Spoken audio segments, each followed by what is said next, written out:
This guy shows up to a military entrance exam just to prove he's built different, and the moment he arrives, they place a giant red crystal in front of him. Now this thing is ridiculously hard. The instructors are basically waiting for this rookie to shatter his own arm, but Kim Min-joon walks up, smiles, and absolutely deletes the crystal with a single punch. Not just cracks or damages it, bro turns the whole thing into premium dust. The instructors are staring at the rubble like their brains just blue-screened. Nobody can figure out how this random recruit pulled that off, but that's only the beginning. Next comes the actual competition against the other recruits. And honestly, there's only one person here who can even pretend to keep up with him. Sun Eun-seo, the general's daughter. This girl has spent her entire life grinding for the top spot. Years of training, years of suffering, and years of being told she's a genius. Then Min-joon shows up and starts speedrunning her dreams. The recruits have to dodge rubber bullets. She does great, but our guy does it better. Next they have to race through a dungeon rocky alley. She's running for first place with all her might, but Min-joon casually runs past her like he's late for lunch. At this point, Yoon-seo is probably filing a complaint with reality itself. Nothing makes sense. Every challenge she's supposed to dominate, this guy clears with zero effort and wins. So how is he so ridiculously overpowered? Well, there's one tiny detail nobody knows. Kim Min-joon didn't come here from Earth. My guy just returned from another world. And unlike every isekai protagonist who loses everything after coming back, he kept his dark magic powers.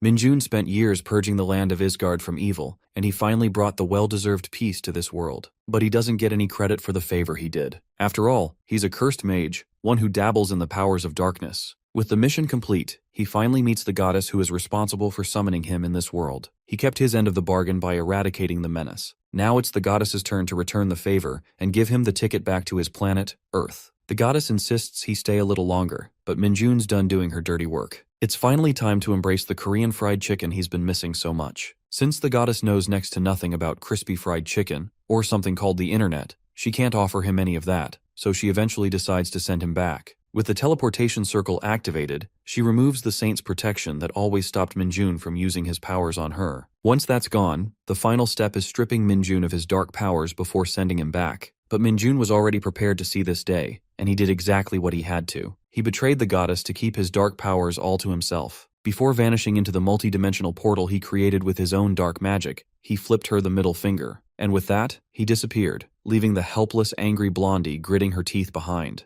Then, Min-joon reappears in his room and immediately checks his phone. He'd missed the feeling of holding it after emerging from what he considered the hellhole of Dungeon Power Fighter, so he's thrilled to be back. But he quickly notices something odd, that there is no network, no internet. Meanwhile, an army unit gears up for a raid. The crew questions Corporal Choi In-ho about why regular soldiers were being dispatched on such a mission. In-ho, just as clueless, told them to ask the administrative officers, reminding them that a corporal isn't aware of all the top-secret intel. In-ho signals, and the soldiers move in sync to attack. It's been 2 years since Min-joon was summoned, a memory that still clearly irritates him. His phone, thanks to autosync, still works, but he has no one to contact. As he walks outside, the lack of Wi-Fi and open stores in the neighborhood strikes him as odd. Suddenly, the army unit spots a man casually walking, catching them off guard, especially since Min-joon is busy complaining about Isgard being a trashy place. The soldiers, certain this is a restricted area, wonder why the guards aren't doing their job. They call out to Min-joon, who's initially surprised but then assumes they must be trainees. He assures them he's just passing through, but then the soldiers scream, seeing a horrifying creature leaping at him. Min-joon casually turns his head, only to see a creepy wolf lunging his way. Min-joon isn't even the least bit concerned when the soldiers yell at him to dodge. That horrifying beast is charging straight at him, ready to tear him apart. He's seriously pissed, wondering why this stupid mutt, who can't even take a single punch, is showing up now. But just as he tries to tap into his power, that devil-may-care attitude vanishes fast. He can't summon his demonic energy, not even a flicker. Then he goes for the only option left and stops the wolf with his bare hands, slamming it into the ground with brute force like he doesn't give a damn. The soldiers' jaws hit the floor in shock when they see the impact of Min-joon's smack leave a dent in the ground. Their faces go pale at the sight of such raw strength. Min-joon stares the wolf dead in the eyes and says he's no loser, even without his dark powers. Even if he's grown weaker, there's no way he's letting some measly scum of a monster get the best of him. He suddenly recalls that warrior putting him through a deadly workout routine, lifting boulders like his life depended on it. The memory makes him weirdly nostalgic for Isgard's brutal training. Still, he doesn't get why a monster like this is even in this world. Just as he's about to question the soldiers, he notices they're already scared out of their wits. Later in the jeep, the soldiers have no idea why this weirdo went so hard on the wolf, slamming it like it owed him money. One of them even says that what he did could land him in prison, but their commander had already told them to stop making a scene out of this, and he let that slide. That's when one of them turns to Minjun and asks if he's really clueless about what's been going on lately. The so-called World Walker says he's unfamiliar with the land, keeping the whole otherworlder thing under wraps. Deep down, he's not even sure this is the Korea he remembers. He has no clue what's happened in the past 2 years. He recalls that around the age of 7, the phenomenon of dungeons first appeared, and with them came waves of vicious monsters. He remembers the soldiers fighting desperately against them, but alongside all that horror, something else rose too: superhumans, known as the Awakened. Their powers weren't just human, they were something far beyond. The Awakened had teamed up with the Hunter Corps, a newly formed military unit, and together they wiped out the monster swarm in no time. So, before Minjun got summoned by that skank of a goddess, Korea hadn't faced anything too dangerous that could threaten civilian zones. Out of nowhere, he senses something off about Dungeon Power Fighter and checks his signal again. That's when it hits him: the server isn't completely gone yet. The realization pisses him off. All that hell he went through, only to return to this mess. On top of that, Sparky is itching to play the game, or at least see if the server's still running, but he ends up cursing the network in frustration. Meanwhile, one of the soldiers doesn't buy this loser's act about knowing nothing, while the whole world is clearly upside down. Still, after witnessing Minjun's raw strength, he starts getting really nervous, thinking maybe this dude's got a story behind him that explains way more than he's letting on. Right then, Sparky grabs the soldier's attention and asks if game developers still even exist in the world. Then, out of nowhere, he follows up by asking if people still safely evacuate and manage to get jobs at game companies or something. Also, this deadbeat demands to know if all the buildings were destroyed, including the server storage systems. He's digging for details, wondering why everything's such a mess. The soldier says he'll explain, proudly mentioning he scored an A+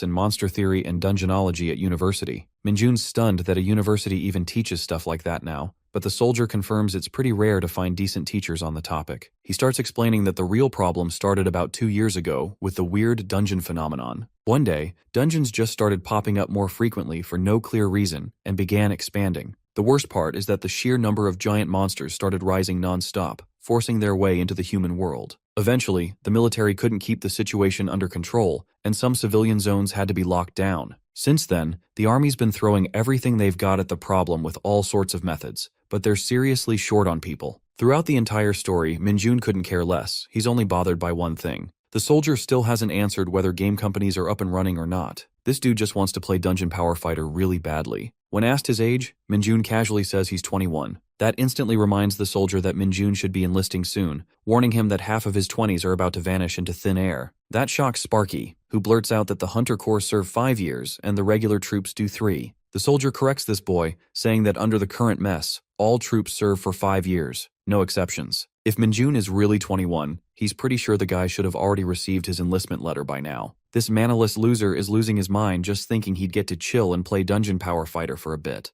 But life clearly had other plans and threw him straight into the mud. It's honestly hard for the guy to even process this mess. And now the thought of giving up 5 years of his life, when he hasn't even managed to connect to the server yet, is practically boiling his brain. Out of nowhere, Minjun gets a ping from military manpower, assigning him, Kim Minjun, to enlist at the recruit training center. Sparky's totally whacked to see how serious they are about this, especially since his enlistment date is literally tomorrow. He wonders if the military just spams people now, because the timing feels way too on point. That cracks up the soldier boy, who says Gang 1's known for pulling that kind of crap. In a flash, Minjun's at his wit's end, yelling at the guy like, how the hell is this even possible without a physical exam? In his defense, Soldier Boy already mentioned they're running low on manpower, so now the physicals are handled directly at the training center. As for the notice, he figures Minjun probably just saw it late, but still suggests checking out the PC room near the evacuation center, just in case. Suddenly something clicks in his mind. Long ago, when Minjun's parents went missing, he filled the void in his life with games. Then, as a lonely 12th grader, he was summoned to Isgard, the forgotten paradise of humanity. Now, back in the present, sitting in a PC room, Minjun is crying tears of joy while playing Dungeon Power Fighter again. He's soaking in the comfort of these little gaming booths, loving how the game still runs just the way he remembers. Sparky's practically ready to bow down and thank the owner of this place for keeping it alive even during a full-blown crisis. Out of nowhere, he orders a hot dog, and the waitress looks completely baffled, wondering just how much this dude can eat. After enjoying the game to his heart's content, Minjun slips back into reality, now wondering if all of this is even real. He pulls up the internet to check news articles and tries to get a grip on the situation. That's when he reads that this year's monster-related damages are 48% higher than last year. On top of that, the Hunter Corps is reportedly prioritizing citizen safety as the number of attacks keeps climbing, with the government scrambling to find solutions. Min Jun starts believing every word that the soldier guy said, including the part about being enlisted by the Military Manpower Administration.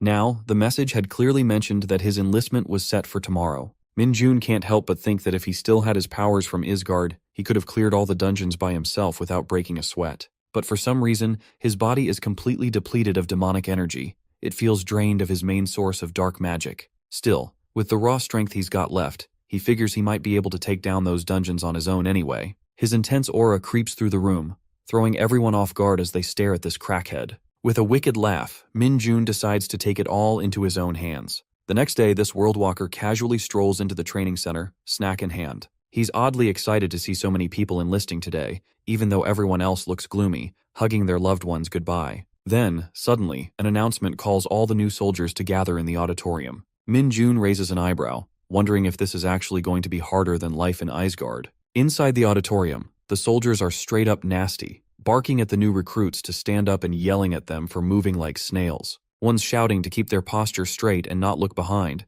while another demands they push the person in front like their lives depend on it. Min Jun can't help but find these instructors oddly polite compared to that absolute jerk he trained under back in Isgard. After a while, the battalion commander steps up and grabs everyone's attention, asking anyone who applied for the Hunter Corps but didn't get selected to raise their hand. He explains that treatment differs massively between the Hunter Corps and regular troops. The Hunters start out with a base pay of 3 million won, which gets a few heads turning. When no one moves, the commander says it's fine, until he spots one volunteer. Min Jun is called to step forward, and he decides this is his moment to shine. Without hesitation, he leaps into the air, punching a dent into the ground from the sheer force of his takeoff. He lands right next to the commander, smooth as ever, leaving everyone stunned with their jaws practically on the floor. That's when he introduces himself with confidence, saying, "Kim Min Jun, applying for the Hunter Corps." Back in Isgard, deep within the Forgotten Canyon of the northern region, the mountains are littered with caves, each darker and more twisted than the last. It's there that Min Jun fully accepts the brutal reality that being a Dark Mage is a job with no end to its torment. There's no character worse off than this. Sure, Dark Mages come packed with insane skills, but once they run out of their fuel, they're done for. All that's left is a body barely holding it together, stuck in a role that grinds you down until there's nothing left. It's not like mana just naturally restores over time like it does for regular mages. For Dark Mages, the only way to recover it is by taking down monsters using demonic energy. But even then, replenishing dark energy while actively using it is a total grind is super inefficient and barely worth it. On top of that, Min Jun could never find reliable party members, since the Dark Mage image had such a terrible reputation. So if Min Jun ever runs out of dark energy, he's basically as good as dead down there. Now he asks what the best method is for a Dark Mage to recover demonic energy. But sadly, this guy's so damn lonely. There's no one around to answer his pop quiz or listen to his tragic monologue except a bunch of monster corpses. He starts wondering if it's because everyone else is already dead. Suddenly he hears something creeping up behind him. Turns out, it's the Forgotten Canyon's hidden dungeon boss, Arachnest. This creepy, oversized spider beast crawls into view while Min Jun casually thinks maybe the dungeon boss could have answered his question. He even says the beast should have shown up sooner, because he was dying of boredom waiting. As Arachnest notices her crushed babies scattered all over the ground, she lets out a bone-chilling screech. Min Jun just shrugs it off, cracking a joke about her breath reeking so there's no need for a reply. Then, without a shred of hesitation, he slams a punch right into her face and says the answer's wrong. With his demonic energy pouring out of him, Min Jun says the answer's real simple. That is just to beat the monster with a maxed out strength. That day, Meanold, who's actually Kim Min Jun, stood at the peak of dark magic in Isgard, and that was 645 days before he returned to Earth. Back in the present, the commander confirms his name, Kim Min Jun, and tells him to wait there until the Hunter Corps unit arrives. Min Jun's just vibing, low-key thrilled to see a whole commander casually making him coffee. Then the commander asks if there's any special reason he wants to join the Hunter Corps. He's clearly weirded out by this kid, especially since so many Hunter Corps members are bailing and returning to the regular army, even with their powers, now that things are getting worse out there. With a hint of a smirk, Min Jun simply says he's got some business in the dungeons, leaving the commander completely speechless. A second later, the commander bursts out laughing, thinking Min Jun's dungeon comment was just a joke. He even reassures him that he won't be charged for smashing the auditorium floor. Little did he know, this Worldwalker wasn't joking at all. In Korea, all dungeons are managed by the military, and the Hunter Corps, a highly skilled elite unit, is given top priority to investigate those dungeons and handle monster subjugation. Members of this unit can rank up based on ability, meaning there's no limit to how fast someone can climb the ladder if they've got the power. By enlisting in the Hunter Corps, Min Jun gets his license to enter dungeons and wipe out the trash lurking inside using his demonic energy. From there, he starts daydreaming about racing through the ranks, recovering his lost powers along the way. The thought alone makes this scheming maniac chuckle, imagining himself hitting 10 stars within 5 years, clearing out every dungeon in sight. That'd buy just enough time for Dungeon Power Fighter to finally roll out its fourth awakening while he soaks up the glory and the big paycheck of a public hero. Just then, Sergeant Lee Sung-ho of the Hunter Corps reports to the commander. The commander greets him warmly and introduces Min Jun as the new recruit. Min Jun's straight up stunned to see a battalion commander speaking so formally to a sergeant. Sung-ho turns to Min Jun and bluntly asks if he really has special powers. If he's a born hunter, he should have access to a status window. So the sergeant insists that Sparky read out all his stats. Min Jun can't help but wonder if all the Hunter Corps members are this pushy, but whatever. He gives in and does what they ask. Come to think of it, he remembers having a status window back in Isgard too, but he barely used the thing that only showed number values and stats. Now the lad's actually curious to see how the status window works in this world, but the second it appears, he's completely thrown off. Sung-ho immediately presses him, asking what he's seeing, but Min Jun just gives him a nervous smile. With an awkward chuckle, he says the window's showing an error. Sung-ho's expression goes stiff, as if his brain just hit a glitch trying to process what he heard. Somewhere in Gyeonggi-do, at the Hunter Corps Training Center, the commander starts with some small talk, saying he last saw her in Hwacheon. It's been 10 years. He admits he never imagined running into Son Yoon-seo here, of all places. She quickly corrects him, saying she's not a hunter yet, just a new recruit who enlisted today. Still, she wants to know if she's only being called in because of her father's status, making it clear she has no interest in getting special treatment during training. The commander laughs it off, assuring her it has nothing to do with General Sun and that she won't be getting any kind of special pass either. He also reminds her that the Hunter Corps isn't some easy organization, something her father must have mentioned already. With such a renowned rookie enlisting, the commander figures he'd exchange a few words of encouragement before the girl gets super busy. He knows it couldn't have been easy for her to enlist as a regular soldier, instead of walking in as an executive, saying they're always short on people like her. So he thanks her both as a citizen and as a soldier of the nation. Meanwhile, Yoon-seo's clearly embarrassed but politely thanks the commander. Just then, a van rolls in, and the commander lets her know she might be meeting an interesting comrade on board. He asks if she'd like to go greet him together, which catches her completely off guard. Meanwhile, Min Jun is hyped to finally step into the Hunter Corps Training Center. The building's massive, and he's not even sure how much taxpayer money went into it, so the first thing he asks is whether there's a PC room. Sung-ho throws shade at this weirdo, telling him not to get too excited since he's not officially in the Hunter Corps yet. Just because he's a special case, Seung-ho's been given the job of testing him out. That arrogant tone ticks Sparky off, and he's ready to curse this jerk out. According to Sung-ho, he would have already dumped Min Jun back in the Yongchang if the head office hadn't specifically requested to test him. Moreover, Sung-ho adds that once he proves Min Jun's nothing but a fraud, he'll be handed over to the military police without wasting a second. Min Jun's not loving this guy's attitude. He's way too stingy and full of himself, but the dude keeps it together and demands to know the details of the test. That's when Sung-ho shows a giant red crystal and tells him that if he can move it even an inch within 10 minutes, he'll pass. The soldier guy says he's ready to see if this so-called talent is worth the hype for signing up with the Hunter Corps. The red stone is no ordinary rock. It's a byproduct formed inside dungeons, known for being insanely dense, hard, and heavy, making it pretty much impossible for any average recruit to even budge. Min Jun strolls past Sung-ho, casually saying he's glad the test is this simple, which definitely bruises Sung-ho's ego. Sung-ho knows the whole thing is a dumb way to measure someone's status window, but he gets it. There's probably been plenty of frauds with mediocre abilities trying to sneak their way into the Hunter Corps, so this kind of test weeds out the fakes. Meanwhile, Sung-ho had heard rumors about this guy jumping 5 meters straight onto the podium, but the whole status window error thing still doesn't add up. There are a few others watching Min Jun's test now, including Commander Choi and Yoon-seo. Choi figures this guy probably showed off some crazy physical abilities to the battalion commander at the training center just to get here this fast. He also tells Yoon-seo that Min Jun's status window came up with an error. The old man's never heard of anything like that before, but he's got high hopes for this new recruit. Min Jun stares at the red stone and instantly remembers it from his time in Isgard. That ridiculously heavy rock was scattered all over the dungeons there, but a chunk this size, he could move it without breaking a sweat. He hyped up, packs a punch,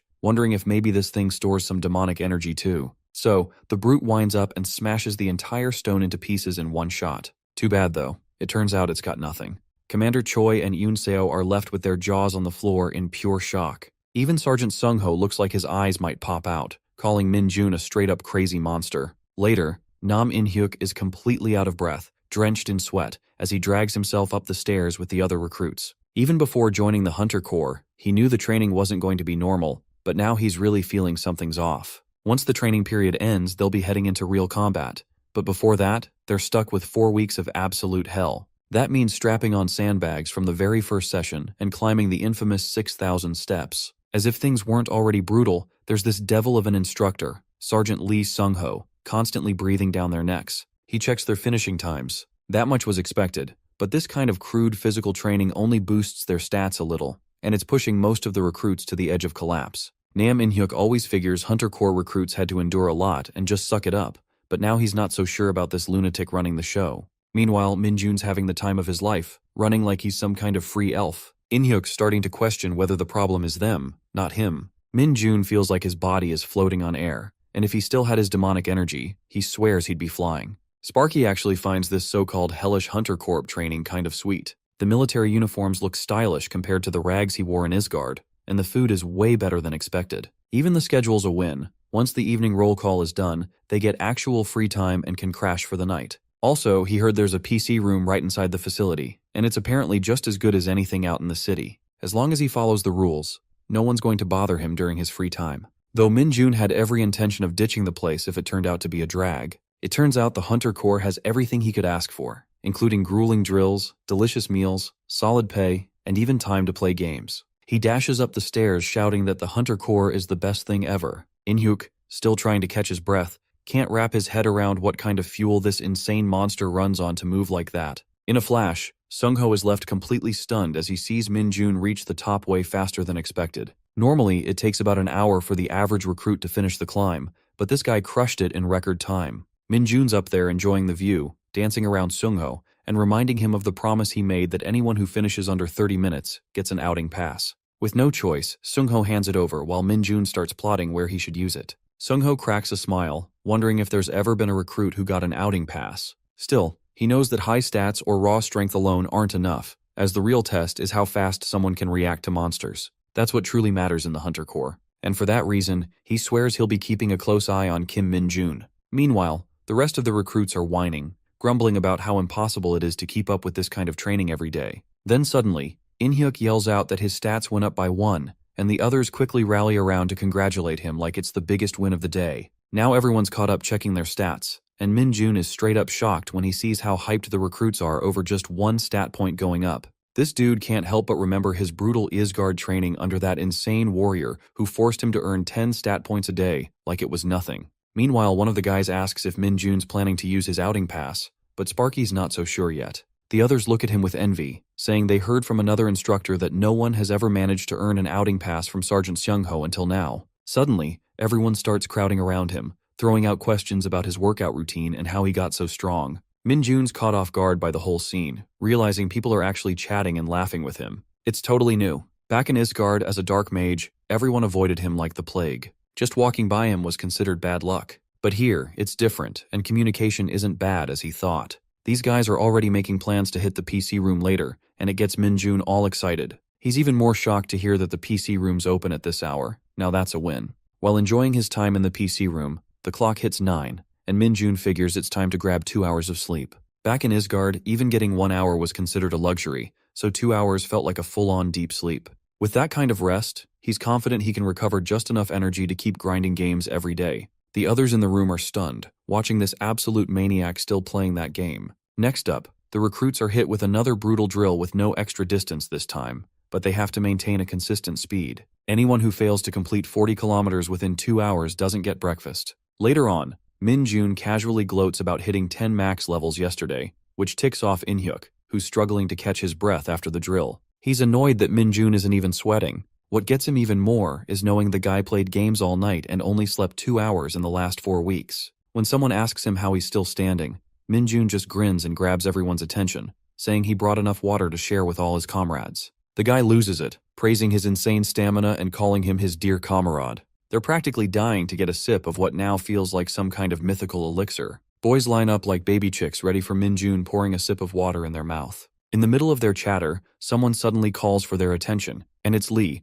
dropping the bomb that the lieutenant is seriously disappointed in all of them. It's the final week of training, and only half the recruits have managed to meet the standard. He straight up calls them the most pathetic squadron of all time. Minjun can't help but wonder why this old guy is talking in the third person like some ancient sage. Lee doesn't stop there though. He throws shade at everyone, saying if they get deployed after training ends, half of them are heading straight for their deathbeds. That kind of mindset, according to him, is basically a one-way ticket to heaven. He boldly claims that there's no way any of them will survive the final stage of training, which is something called the dungeon assessment training. Normally, once all the monsters inside a dungeon are wiped out, the dungeon disappears. But some of them don't vanish. They turn into what's called transforming dungeons. These dungeons constantly shift their internal structure, changing layouts and environments on a regular basis. That makes them the perfect spot for trainees to get real-life dungeon experience. And that hardcore simulation is what they call the dungeon assessment training. Just hearing the name sends shivers down the recruits' spines, so they already know they're in for something brutal.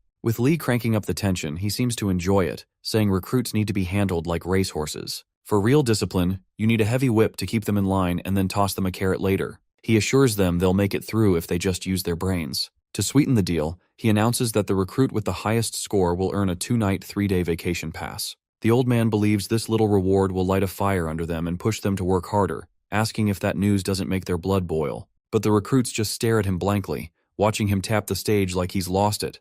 But no one responds. He's trying so hard to hype them up, but it feels like he's talking to a wall. That is until he spots one guy who actually looks thrilled by the news, and that just makes the rest of them more nervous. The next day, the whole squad shows up with their jaws on the floor, stunned by how massive the dungeon really is. Minjun, on the other hand, couldn't care less. On the day of the dungeon assessment training, the recruits are full of nerves, wondering what kind of nightmare awaits them inside. Suddenly, a jeep rolls onto the scene, scaring the crap out of everyone. They're all thinking, why would a military truck be out here of all places? Their panic spikes when they realize the jeep is loaded with cages, and inside those cages are real monsters. With terrifying noises echoing from the cages, the recruits quickly realize they're filled with hounds that send a chill down their spines. One of them even collapses from the shock, while another is already looking for an escape route. Meanwhile, Minjun just sees them as oversized puppies, comparing them to Chihuahuas or Maltese in his head. Lee is fuming as he watches the recruits tremble at the sight of monsters they're supposed to be trained to face. He orders them to form teams of 4 and head into the transforming dungeon, where they must defeat a hound within 1 hour and return. He lays down the instructions. If they get hurt, they better work on their core strength. If they're scared, they should use their brains and fight with their spirit. Sungho steps up to announce that they'll be going in one by one, so it's time to gear up and get moving. Next up is the Hunter Corps' exclusive safety suit, the Mid-2, designed to protect the physical body during battle. Once everyone slips into the gear, they start trembling like scared chickens, wondering if anything in the world could be tougher than this armor. Meanwhile, Minjun is silently judging the suit, thinking it's insanely uncomfortable and clearly built for defense only. He can't believe something this stiff and clunky costs around 50 million. From the smell alone, he figures these suits have been used to hell and back, soaked in everyone's passion and sweat. That's when Sparky throws out a bold question, asking if they managed to take down the hounds, which means they can ditch these suits. At first, Lieutenant Lee looks thrown off by the idea, but when he sees it's Minjun, the #1 ranking recruit, he gives in and grants permission. Still, Lee doesn't let him off that easily. He reminds Minjun that he's not allowed to steal the spotlight. He's expected to show real teamwork, and now everyone's going to be watching how the top-ranked recruit handles things when it comes to taking care of others. When it comes to defeating a hound, Sparky acts like the whole thing's a walk in the park, claiming all he needs to do is tell his teammates what to do. Out of nowhere, Minjun yells that he's got the perfect plan. 2 guys actually lean in, curious to hear him out, but then this weirdo casually drops the most brutal advice ever. Just grab the hound by the legs and snap its back in half. That should do the trick if it jumps at them. And if the beast somehow survives that, he says they should fold its back and rip it apart. After delivering that horrifying strategy, Sparky demands to know if they got it. The recruits just stand there, staring at him in stunned silence, completely speechless. Right then, Lee shouts at the sergeants to release the hounds, and Sungho pulls open the cage gates, letting the beasts loose. But instead of attacking the recruits, the menacing creatures bolt straight back into the dungeon. Minjun casually points out that the wolves probably saw the door to their home and headed for it. Surprisingly, his logic clicks with everyone, and the recruits start praising his sharp mind for understanding the hound's psychology so fast. Out of nowhere, Lee storms over and demands to know if they really have the guts to just stand around and laugh on these holy training grounds. That roar knocks the wind out of everyone. Lee then drops the bomb that they've been selected as the first team to enter. It doesn't matter to Minjun, but the other 3 are mentally short-circuiting from the shock, completely stunned to be thrown in first. With no time to process it, they march toward the dungeon gate. Among them, Sparky's only real motivation is getting this annoying suit off the second he finishes the kill. With that, Lee announces the start of the training, alerting the instructor team to stand by and monitor everything closely. Their job is to control the situation if things spiral out of hand and the recruits end up in real danger. Hidden from view, the instructor team keeps a sharp eye on the trainees from their cover. One of them quietly reports to Corporal Kim Ho-jun that there's only a single team of 4 entering, with no other parties involved. That's when he spots a familiar face, none other than Kim Min-jun, the recruit marked for special attention. He's the one who's been showing some seriously promising powers lately, with top-tier scores from the past 4 weeks. But the real question is whether this kid can live up to those numbers inside the chaos of a dungeon. No doubt about it, the first team is fired up and itching to go, already showing signs of impatience as they get ready to pounce. Min-jun feels like this whole thing is a breeze, thinking he could easily knock the hounds out with a quick smack to the head. But then again, if he takes them all out, the others won't get any experience, and that wouldn't be fair. He figures he's being super considerate. Right then, he alerts the group that the hounds are on the way, and sure enough, a pack of them creeps into view. His teammates are already starting to panic, but Min-jun tells them to chill since they're wearing insanely tough protective suits. He decides to take the lead, maybe to set an example. As soon as a hound lunges at him, he lands a brutal punch that drops the beast instantly. Another hound goes straight for one of the other recruits, biting his arm as the poor guy begs for help. Without wasting a second, Min-jun kicks the hound off him, killing it too. Then, like a coach mid-game, he starts schooling them, telling the group they need to fight back when the hounds bite. If they act scared, the monsters will take advantage and treat them like easy prey. He also tells them to ditch the honorifics, since they're comrades now. Honestly, he knows 2 guys would have been dead if this weren't just a training exercise. But since they've got numbers, they need to use that to their advantage and push back hard. It'll throw the hounds off and shift the fight in their favor. Now the team is taking the lead, with Min-jun calling the shots, instructing them to corner the hound and wait for the right moment when it drops its guard. Meanwhile, the instructor team is watching all this unfold in disbelief, questioning if this guy is really just a recruit. They never expected to see fresh trainees launching themselves at hounds and choking out beasts like it's no big deal. Thanks to Min-jun, the squad is pushing through their fear and actually fighting back. Instructors even start wondering if this lunatic might be one of those rare cases, like a Hunter Corps sergeant who somehow returned to the day before his enlistment, the kind of story they usually hear in rumors. But what stands out more than his strength is how Min-jun leads the team. He's encouraging his squad, keeping them focused, and coordinating the fight with actual strategy. That leadership earns him the highest score of the group, while the rest settle for average marks. Corporal Kim Ho-jun shows up with his sidekick and officially declares the first team has passed the test. On the way out, Min-jun keeps pestering Ho-jun about whether he won the vacation pass, but Ho-jun shuts him up quickly. Min-jun jokes that they were probably worried sick about the team, calling the instructors a bunch of tsundere, which ticks Ho-jun off. Just then, something feels off. The ground starts rumbling. Ho-jun senses it too and immediately orders contact with the outside team. But Min-jun's not even fazed. He casually points out that this isn't an earthquake, it's the dungeon itself transforming. That's when the others realize the exit route is closing right in front of them. Now that the exit is closing in on itself, the recruits are scared out of their minds, shouting and asking what's happening. Even Ho-jun's face says it all, they're in serious trouble. But Min-jun already knows it's too late to leave now. The exit gate completely vanishes into thin air, leaving Ho-jun in total shock. They had made sure the transformation process only happened on a monthly cycle, so this sudden shift makes no sense. The entire internal structure of the dungeon is starting to change. To make things worse, the radio is dead, cutting off all communication. Looks like the dungeon transformed way too fast. For now, the instructor team has decided to focus on getting the recruits to safety. After finding a relatively danger-free corner,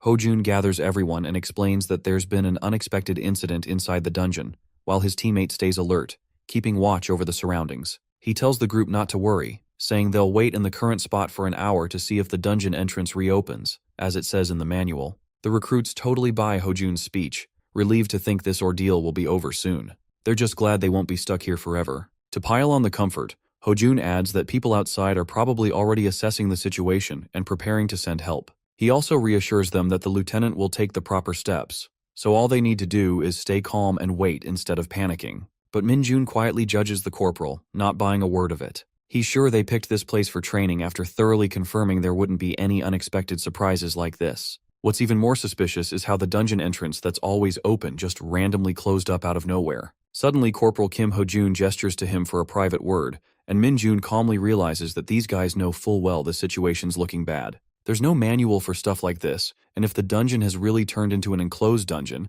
then it's going to be way tougher to clear. This manaless guy still remembers seeing something like this back in Isgard, but it's not that bad, especially with him being here now. Meanwhile, Hojun admits this is the worst-case scenario. They're definitely in an enclosed dungeon. His buddy has no clue and is freaking out, clearly not trained for this kind of mess. Then Hojun breaks down the two special cases when a dungeon entrance disappears. The first is when the dungeon dissipates naturally after being cleared, and the second is when it turns into an enclosed dungeon, where the gate vanishes the moment someone enters from the outside. Just like that, this one's sealed shut, which also means more than one monster will appear. The only way to escape now is by defeating every single monster trapped inside. Plus, Hojun makes it clear to his teammate that no outside help is coming. They're on their own and need to break through this mess together. With 4 recruits who have 0 real battle experience and just 2 instructors, they'll have to clear the dungeon by themselves. After Hojun fills everyone in on their current situation, the recruits are visibly shaken, as expected. On top of that, Hojun has no idea what kind of monsters are crawling through this place, so things might take a deadly turn fast. Still, they can't afford to stay put. They need to keep moving while they have the strength. He regrets that the instructors weren't geared up before diving in. They just jumped in wearing tracksuits to monitor the kids. At this rate, even a few goblins could wipe them out, considering it takes Hojun around 10 minutes just to kill one. Then he glances at the back and remembers the recruits are still wearing the Hunter Corps safety suits. He figures they can use those suits' defensive capabilities as part of the most realistic strategy right now. Place the recruits up front to absorb the hits while the instructors strike from behind. It's a sound plan, but the thought of using these kids as meat shields makes Hojun sick to his stomach. They've endured so much brutal training and trusted the instructors to protect them, and now his pride and self-respect won't let him turn those same kids into bait. While Minjun casually acts like he doesn't care, his teammates are panicking like crazy, especially since this whole disaster hits right when they're in the final week of their training. Out of nowhere, the manaless weirdo senses that something's off, and the instructor asks him what's going on. That's when Hojun suddenly starts screaming like something's choking him from the inside. His partner rushes over, ignoring Minjun's warning not to go near him, saying there's nothing he can do right now. But the guy rolls in anyway to check on Hojun, only to feel the exact same thing happening to him, and he collapses to the ground. From that point, Minjun steps up and takes control, telling the rest of the team to stay back, or they'll end up just like the instructors. As he checks on the two, he figures out they've only fainted and aren't in any serious danger, for now. Well, Sparky had a hunch he smelled something familiar earlier. Right then, Minjun tosses the instructors toward the recruits, telling them to catch and keep them safe near the exit. He firmly tells them not to follow him under any circumstances. One of the recruits tries to knock some sense into him, asking what he plans to do when even the instructors have fainted, clearly shaken and begging him not to go alone. But Minjun charges deeper into the dungeon without hesitation, fully aware that the risk of death excites him, especially because this time, it's real, on Earth. Still, he's confident the real reason behind the instructors collapsing is the presence of demonic energy. It doesn't even surprise him much, knowing that even awakened instructors could pass out from exposure to something like that. Even in Isgard, people are always shielded with special protection before facing monsters laced with demonic energy. That's because this stuff is way more fatal to regular humans. But for Dark Mages, dark energy is like plugging in a dead phone. It's their life source. After sprinting through the dungeon for a while, Minjun finally reaches the spot where this overwhelming demonic energy is radiating from. The place is dead silent, and no monsters are in sight, but that only makes him grin. He looks up at the ceiling, knowing full well that something this nasty and soaked in darkness could never hide from a Dark Mage's senses. And there it is, he can feel it. He never thought he'd run into a beast like the Dark Hound here of all places. But make no mistake, this isn't just another version of the regular hounds. Despite the similar names, the Dark Hound is a completely different breed and leagues more dangerous. The first time Minjun came across one in Isgard was about a year after he got summoned. Back then, he barely made it out alive. Even the monster guides on Earth wouldn't dare go near this thing. It's that brutal. The Dark Hound lunges straight from the ceiling, but Minjun doesn't even flinch. He just stands there, almost relieved to see a familiar face. With a smirk, he thanks the beast for the meal, and the next second, he plants a mouth-shattering punch right into its face, launching the monster backward like a rag doll. The Dark Hound hits the ground hard, its face bleeding and teeth shattered, while Minjun's eyes glint with hunger for its demonic energy. Even with the satisfying blow, the scent of blood in the air is thick and sickening, but he doesn't mind. It only means the recharge is about to begin. Though the scent of blood is still sickening, the insane amount of demonic energy spilling out after the Dark Hound's death is the real deal.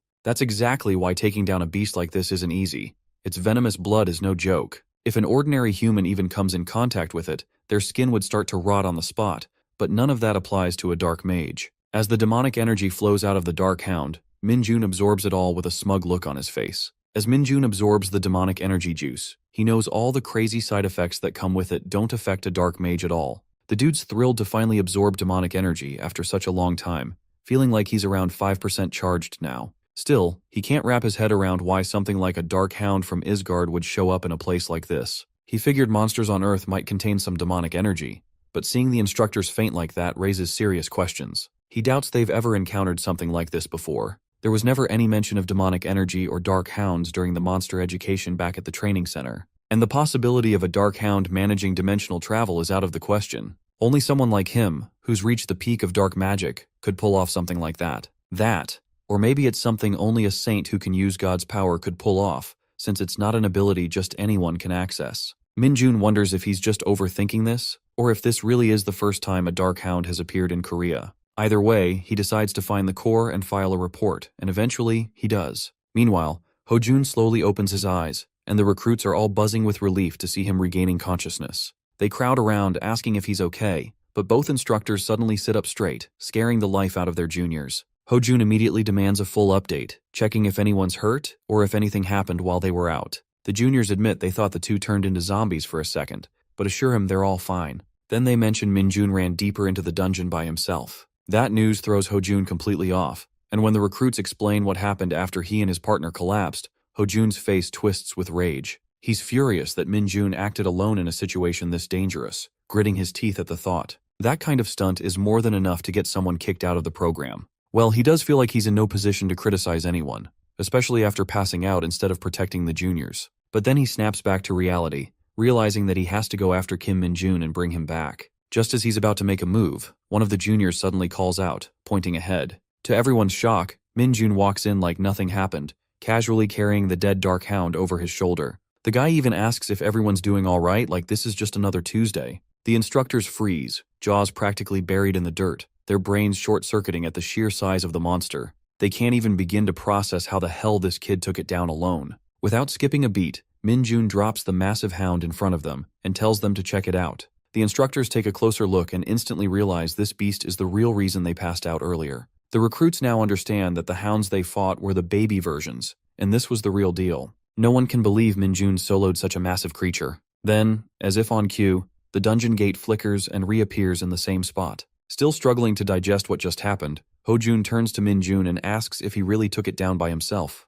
Minjun just nods with that same annoyingly calm smile. Hojun tells his partner to escort the recruits out first, promising he'll follow right after. Then, pulling Minjun aside, he firmly asks him to report every single detail of what happened to the lieutenant. That includes how both instructors fainted and left the recruits completely on their own. Hojun knows they have no excuses, even if it means being thrown into military prison. But thanks to Minjun, everyone made it back alive without a scratch. Sparky smirks, saying Hojun is kind of embarrassing right now, but Hojun insists that a real man owns up to his mistakes. With that, he says it's time to leave this cursed place. Still, Hojun can't wrap his head around what caused him to lose consciousness, already dreading a sleepless night trying to figure it out. Meanwhile, Minjun's still stuck on the fact that he got a major compliment during his last week of training. Just as he turns to head out, a sudden system window pops up in front of his face with a message that the error has been resolved. Minjun stares at the screen, completely dumbfounded, muttering how he has no idea what this even means. He curses under his breath,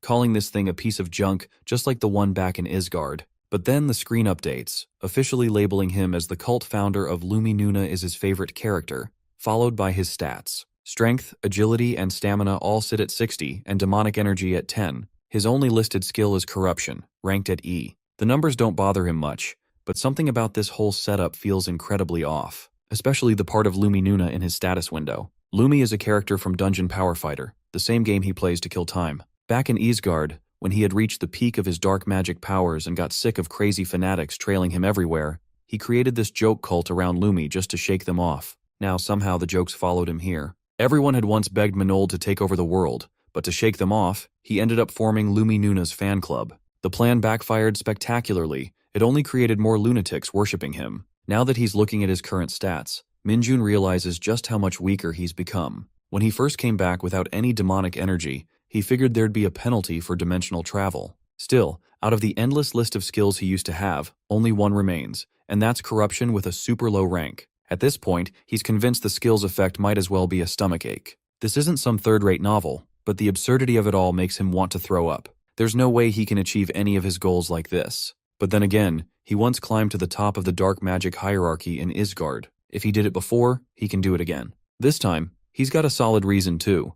He needs to regain his power fast so he can help the game company that's stuck in development hell thanks to monsters. But one thing is for sure, this isn't like the time in Isgard when he had no choice but to endure. Now, he's got the game company waiting on him. That day, the entire training center was thrown into chaos when news broke that a training dungeon had sealed itself while a session was in progress. On top of that, the lieutenant hadn't issued any clear orders, and a mere recruit had taken down a newly discovered species of monster, while the instructors were caught off guard by a string of unexpected events. The recruits, who were supposed to receive their private ranks and enjoy a bit of freedom until dispatch, suddenly found themselves at the center of a storm. The juniors feel like they're cursed, with no idea when their standby status will end, and all this during the last week of training. At this point, they wouldn't even mind just sitting around and watching TV. Lee Ho-chan turns to Park Jung-won and asks if Min-jun really took down that huge hound all by himself. Jung-won's still hyped, saying he first thought it was a cow because of how big it was, but yeah, Min-jun wrecked it. Then they start wondering if Kim Min-jun might reach the rank of sergeant within 2 years, but someone points out that the Hunter Corps' advanced exams are no joke. Most guys apparently get discharged as corporals even after serving the full 5 years. Heck, there are even some who leave at the rank of private first class. Afterward, Kim Min-jun salutes as he meets Commander Choi and notices Lieutenant Lee Myongch standing in an awkward position. Choi casually asks Lee to step out, and as soon as he leaves, Choi bursts out laughing, saying the lieutenant got punished for not properly inspecting the dungeons. But cutting to the chase, Choi says there's something important they need to talk about. Since Min-jun received the highest score, he's got a special proposal lined up, and asks if he's interested in hearing it. A crane in the flock of chickens is an idiom used to describe someone who stands out above the rest. Commander Choi firmly believes that Kim Min-jun is anything but ordinary, and he's honestly grateful to have witnessed someone like him in his lifetime. He never imagined he'd come across a crane so exceptional that it makes even the above average look like chickens in comparison. Choi says it would be a national loss to assign this kind of talent to the regular ranks when they're in desperate need of skilled personnel. He also mentions hearing that Min-jun wants to advance quickly. Normally, there's a rule that prevents privates from taking the promotional exam for at least a year, but when it comes to exceptions, that's a whole different story, and that part leaves Min-jun a little stunned. That's when Commander Choi drops the bomb. He's got the authority, as the training commander, to grant Min-jun that exception on one condition. He wants him to volunteer for the Hunter Corps stationed in Cheorwan, Gangwon-do. The old man even slams the table, shouting that Min-jun wouldn't need to wait a whole year for a promotion if he heads there. An awkward silence settles between them. Choi starts wondering if Cheorwan might be pushing it, even for someone desperate to advance. Maybe this exception isn't enough of a carrot. Meanwhile, Min-jun doesn't show a flicker of concern or interest. He's deep in thought. He recalls that Cheorwan is home to the 104th Division of the Invincible Hunter Squad, the same place his comrades warned him to avoid like the plague. The weather's brutal, snow piles up endlessly, and dungeons, along with monsters, pop up whenever they feel like it. It's labeled as one of the most extreme posts, but Min-jun couldn't care less where he ends up, as long as he advances fast. That promotion exception is a golden opportunity. Besides, the place reeks of dungeons, which is actually perfect. For his plan to succeed, he needs to climb the ranks as quickly as possible. The higher the rank, the broader his range of action. Also, there's no better way to earn a promotion than by proving oneself inside the dungeons. With that, Kim Min-jun gives a flat, unwavering yes, he's in. Commander Choi is shocked to his core that this guy just agreed to head straight into Cheorwan, the land of brutal cold, and did it with that kind of bold spirit. Afterward, in the parking lot, a bunch of people are gathered near the vans. Commander Choi is bawling like a baby while seeing off Kim Min-jun, begging him to get in touch as soon as he reaches his base. Min-jun figures this old man's being dramatic, thinking he'll be the one ghosting him. Choi swears he won't, but Min-jun clearly doesn't care. Still, the commander asks if he's seriously going to Cheorwan, wanting to know why he picked the one place everyone avoids. Min-jun says it's too big of a plan for the old man to wrap his head around, adding that he's got an insane goal to reach. Choi jokes if it's hitting max level 100 times, but Min-jun casually tells him he just hit his 13th max level yesterday, so 100 isn't even a challenge.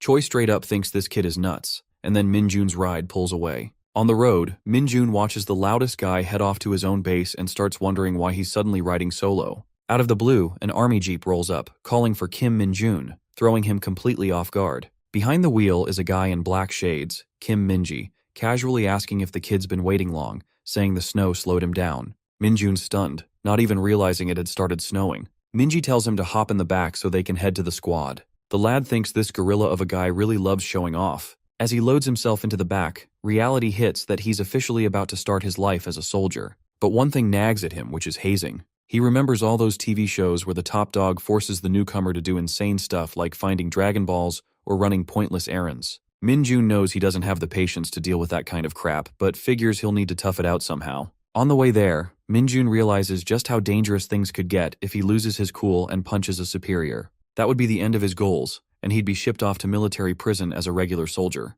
As they approach their destination, snow starts falling lightly on the van of the Invincible Hunter Corps. Arriving at Gangwon-do, Cheorwan, at the Hunter Corps 104th Division's 2nd Battalion, Minji and Min-jun step inside. Minji swings open a door and shoves the newbie inside, ordering the guys there to feed him and teach him how things work. The soldiers inside are stunned since they got zero heads up. But when they see the newcomer, they burst into laughter and cheer, thrilled to have fresh meat around. As Min-jun introduces himself, the squad realizes this is the very guy from the rumors, the psycho who soloed the giant hound. One dude chucks Min-jun's bag at Baldy, making him responsible for unpacking his stuff. Min-jun quickly takes the two loud idiots as the alphas of the dorm, standing there with big goofy grins. It's like they just discovered a new toy or something, and they're dying to know why he chose this place when his top scores could have easily landed him a rear-line post. Min-jun simply thinks the front lines offer better real experience and the fastest path to advancement. The guys stare at him like he's nuts, calling him crazy. They ask if he has a sister or a girlfriend,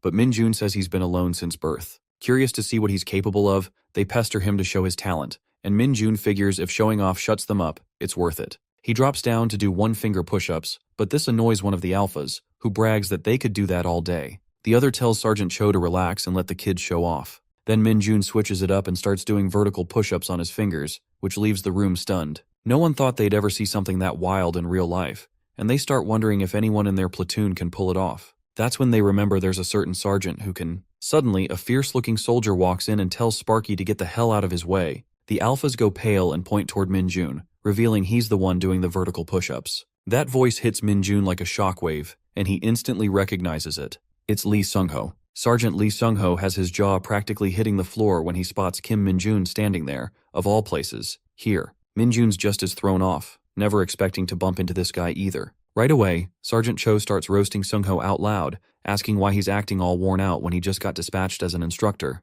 The other guy joins in, bringing up his so-called vacation for bullying rookies, asking how many days off he scored this time. Sung-ho doesn't even bother to respond, just throws them a lazy look and says he got 4 days. That only fuels the fire, and the two start whining about how he ruined their runtime. Cho flips him off for it, calling him a big party pooper. Meanwhile, Min-jun's in the back, completely lost on what's even happening, watching this chaos unfold. Seung-ho, clearly done with them, lies down like he's clocked out for the day and starts watching a live stream of a volcanic dungeon. The feed shows scorching terrain with naturally high temperatures that deal non-stop damage. It's clear to Min-jun now that there's a massive difference in rank and experience between them. Out of nowhere, Sung-ho calls out Private First Class Lee Dongjin and tells him to properly instruct his direct junior, who turns out to be none other than Min-jun. Dongjin walks over, introduces himself with a friendly vibe, and suggests they talk more over food since he has a special pass to the post-exchange retail store. Min-jun's low-key shocked, didn't even realize they weren't allowed to go there on their own. As soon as they arrive, Dongjin tells Min-jun to go ahead and grab whatever he wants inside. Sparky admits he eats a lot, but Dongjin just waves it off and tells him to pick whatever it takes to fill him up. Min-jun thinks this guy's actually pretty nice, but the moment Dongjin goes to pay and sees the bill hit 3,001, the man starts sweating bullets like he's just seen his bank account cry. Even the cashier jokes, asking if he's getting cold feet. While Min-jun digs into his feast, he brings up the whole retail store situation, asking why they need special passes in the first place. That's when Dongjin explains that privates and private first-class soldiers can only use the store on weekends. He also needs to be at least a private first class to hit the gym and a corporal to use the PC rooms. Min-jun nearly choked on his Doritos when he found out they've got PC rooms here. Still, Dongjin adds that it's just how it is, and he can't expect them to let a low-ranking private chill in a PC room, so better get used to it. Min-jun gets all fired up about changing that system, but Dongjin tells him flat out that to even think about that, he needs to reach corporal. Then he adds his own take, saying in his opinion, a guy should be at least a sergeant before even trying for corporal.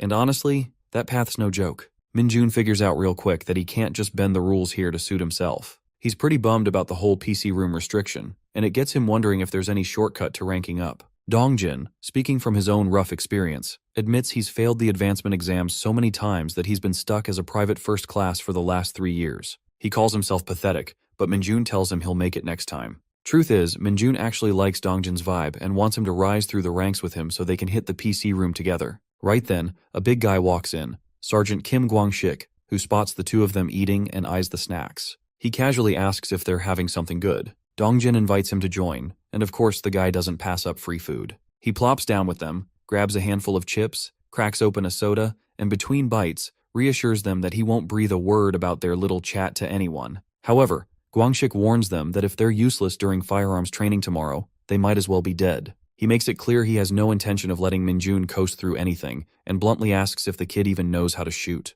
Dongjin jumps in, saying he was just about to explain how firearms training here is way different from anywhere else, but Kwang-shik isn't having it. He raises an eyebrow and asks if Dongjin's implying he's being overly involved when the guy's supposedly doing fine. Then Kwang-shik goes in hard, roasting him. If he's so good, then why is he still stuck as a private first class? That jab gets on Minjun's nerves, so he quietly releases a bit of his demonic energy, just enough to mess with the guy. Kwang-shik suddenly stands up, looking like something hit his stomach wrong, and starts accusing the snacks of being off. Minjun tries not to laugh, watching the guy fumble with the chip bag, probably hunting for the expiration date. Kwang-shik, now clearly regretting his snack choices, waves them off and tells the two to get moving. At that moment, Sparkly Minjun realizes that hey, maybe the corruption skill has more day-to-day use than he thought. Meanwhile, Kwang-shik's still clueless, thinking his stomach just gave up on him out of nowhere. Next, Minjun pulls Dongjin's attention and asks him to break down the details of firearms training. Nice guy, always ready to help, asks if Minjun has ever used the KX-2 with ICM bullets before. He explains that here, they use bullets even more powerful than ICMs.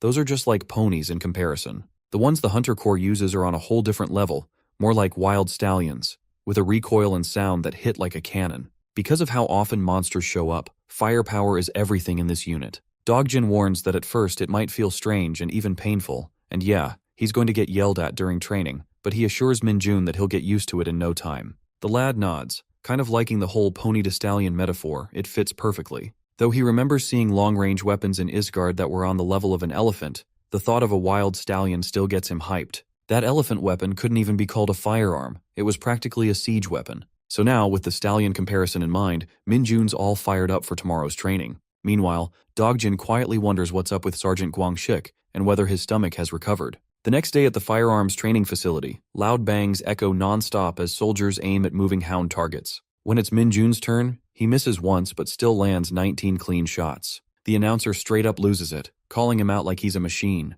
Everyone stares in disbelief, watching this private put on a clinic with his aim. They start whispering that he's some kind of shooting monster. Even Sergeant Cho, who boasts his personal best of 14 hits, a score that's already considered excellent in the squad, is stunned by what he just saw. Meanwhile, two other big names are watching from the sidelines. 2nd Battalion's 2nd Platoon Commander, 2nd Lieutenant Kim Min-cheol, is frozen in shock seeing this kid rack up 19 hits. And next to him, 1st Sergeant Heo Tae-sok, the battalion's administration and supply officer, nods slowly, realizing the rumors about this elite private weren't just hype, they were deadly accurate. Now the Alpha of Dorms demands to know how Minjun pulled it off, but the guy just shrugs and says he followed the instructions. That nonchalant answer only ticks them off more. Out of nowhere, Kim Minji steps in, praising Minjun and telling him to keep showing his best. Minji even mentions he's looking forward to seeing Minjun's performance this afternoon in the special firearms training. Sergeant Cho can't handle it, fuming at the idea of this newbie even trying the special training, while his buddy throws shade at Minji,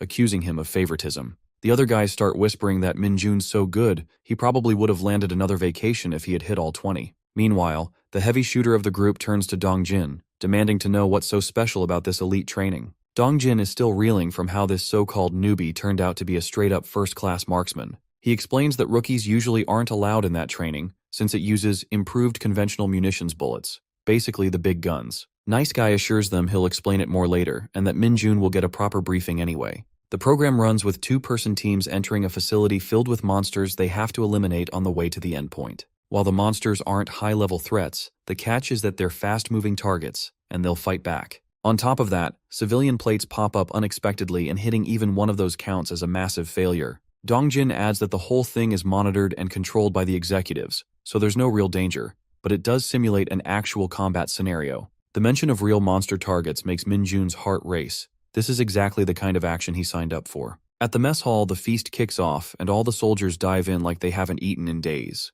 While digging into his plate, Minjun compliments Dongjin for landing 13 shots in a row, but Dongjin's still in disbelief over the newbie nailing 19. Nice guy turns a bit red, brushing it off by saying he's not that great, just had some experience. He then points out that Sergeant Lee Seung-ho is the real monster around here, consistently hitting 17 shots on average, making him the top shooter in the squad. That little detail hits Minjun. If the numbers are right, then he's now officially the #1 shooter in the unit. Dongjin has no doubt in his mind that Minjun's going to crush it in the special firearms training too. Curious about the upcoming 2-person team setup, Minjun asks if Dongjin's going to be his partner. But Dongjin explains that the teams are picked by the executives, so there's no telling who'll be paired up with whom. When asked, the criteria for assigning team members are handled through a thorough ladder lottery. At the special firearms shooting range, the squad is given 5 minutes to gear up before training kicks off. Out of nowhere, Guangxik bellows that he's been paired up with the newbie, claiming it's going to be a massive mismatch because a sergeant and a private are worlds apart.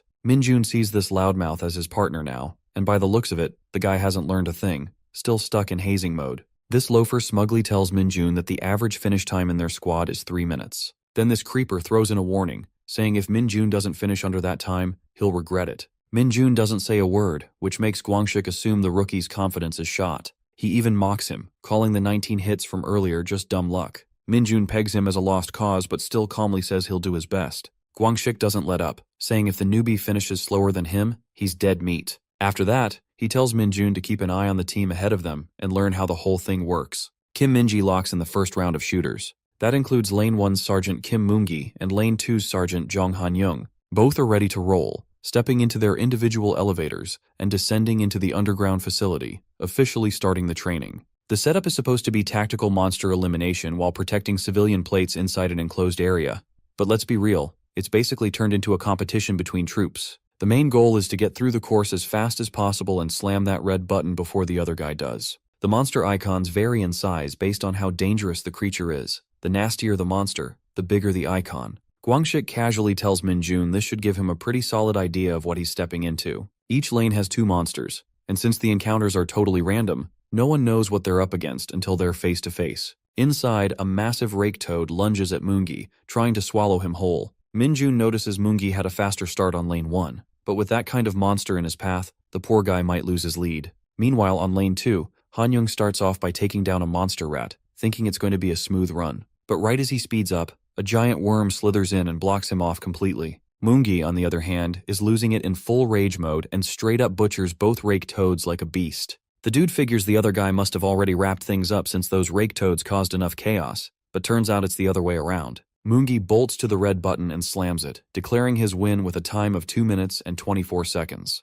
Everyone around erupts in cheers, while they start talking about Han-young's awful luck for pulling a desert worm. Moongi doesn't waste a second before teasing Han-young, saying that at that pace, he's better off not defending the nation at all. He also reminds him it's his treat at the store now. Han-young grits his teeth and mutters that Moongi just got lucky. But Moongi saw everything and points out that Han-young even shot a civilian plate, so he would have been disqualified anyway. While those two keep bickering, Guangxik notices the bet they had going on, which sparks an idea in Minjun's head. He suggests making a bet too, where the loser has to grant the winner's wish like a real man. Guangxik laughs in his face, thinking this newbie got cocky just because the seniors have been a little soft on him. Still, the big gorilla agrees but says he's got no real wish that a private like Minjun could actually grant. Instead, he jokes he'd rather just get his salary for the next 3 months. Minjun pegs him for a simple money-hungry guy, but locks in the bet anyway. Dongjin, on the side, is getting more nervous by the second. Kim Minji calls the next group in, and Minjun steps up to face off against Guangxik as they descend into the facility. Minjun's already kicking himself for falling for that cheap provocation, knowing it's usually best not to draw attention. Still, he just can't sit still when someone pokes at him. Outside, the crowd is buzzing, hyped to see a sergeant actually make a bet with a private during training. Some even joke about whether Guangxik will have to jump in and save the newbie from a monster. Then out of nowhere, a sudden tremor hits, rattling everyone to their core. Heads whip around, but nobody has a clue what's going on. Back underground, Minjun freezes for a second, confused by the shaking. His eyes widen when he catches sight of a monstrous one-eyed freak chomping down on a rat like it's popcorn, and the sight instantly gives him the ick. The Cyclops casually tosses the half-eaten rat aside like trash and turns its hungry gaze toward its next meal, Minjun. The guy lets out an internal sigh, thinking this is such a drag. He remembers his dinner plans were fried chicken tonight, which means he better wrap this mess up fast. Still, he hesitates for a second, thinking it would suck to accidentally shoot the wrong target and hit a civilian plate if he got careless. Just as the monster charges in to start something, Minjun wonders why this cranky monster is going berserk like that.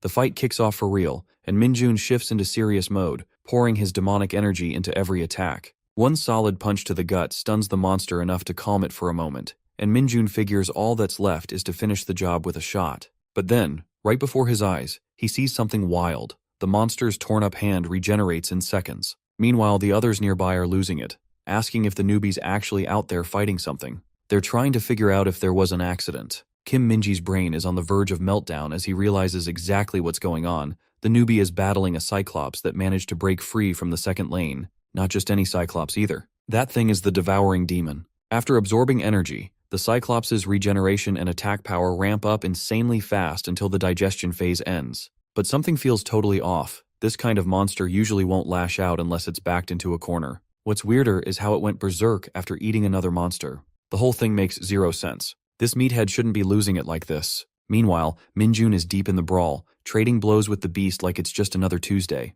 The dude knows full well this should have just been standard firearms training, not a live boss battle. Still, he doesn't hold back. He unloads a barrage of bullets right into the monster's skull, relentless with his aim. A few well-placed shots tear through its eye, and Minjun notices something. The eye regenerates way slower than the rest. That's his opening. He keeps moving like a ghost, dodging every swing with sharp reflexes. But even blind, the Cyclops' attack speed doesn't drop.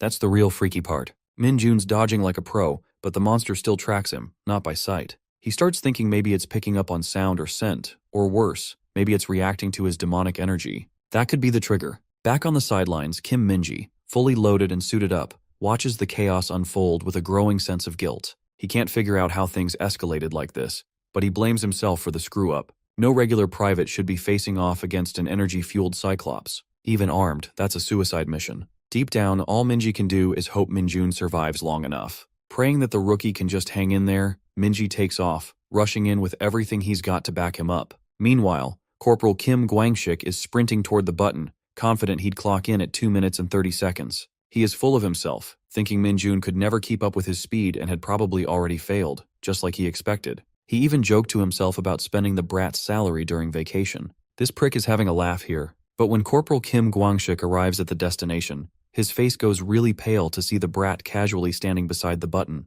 Minjun gives a look to Sergeant Gwangshik and laughs at his face with a mug, calmly pressing the red button. That stunt took the light out of Gwangshik's face, who is sweating like crazy to lose a bet from a brat. Minji has no words when he finally arrives at the scene. The Cyclops is dead, and he can't figure out how Minjun possibly managed to shoot to make it end like this. Back there, everyone's going bonkers to hear that the so-called newbie finished in less than 2 minutes. They can't believe Minjun just took down a fully fed Cyclops all by himself, especially since everyone thought it had to be some kind of fluke. Dongjin eyes him with concern, asking if he's hurt or feeling off in any way, but Minjun answers calmly, saying he's totally fine. With that, Dongjin's tension eases a bit, and he asks Minjun how he managed to take down the Cyclops. Minjun flashes a grin and says it's all thanks to his training. Meanwhile, Corporal Kim Gwangshik watches the whole scene unfold with burning frustration. One of the guys suddenly brings up the bet they had made, pointing out that the newbie actually won. Gwangshik smacks the guy from behind and snaps, asking if he's got a death wish. He yells that the situation wasn't fair, so the bet doesn't count.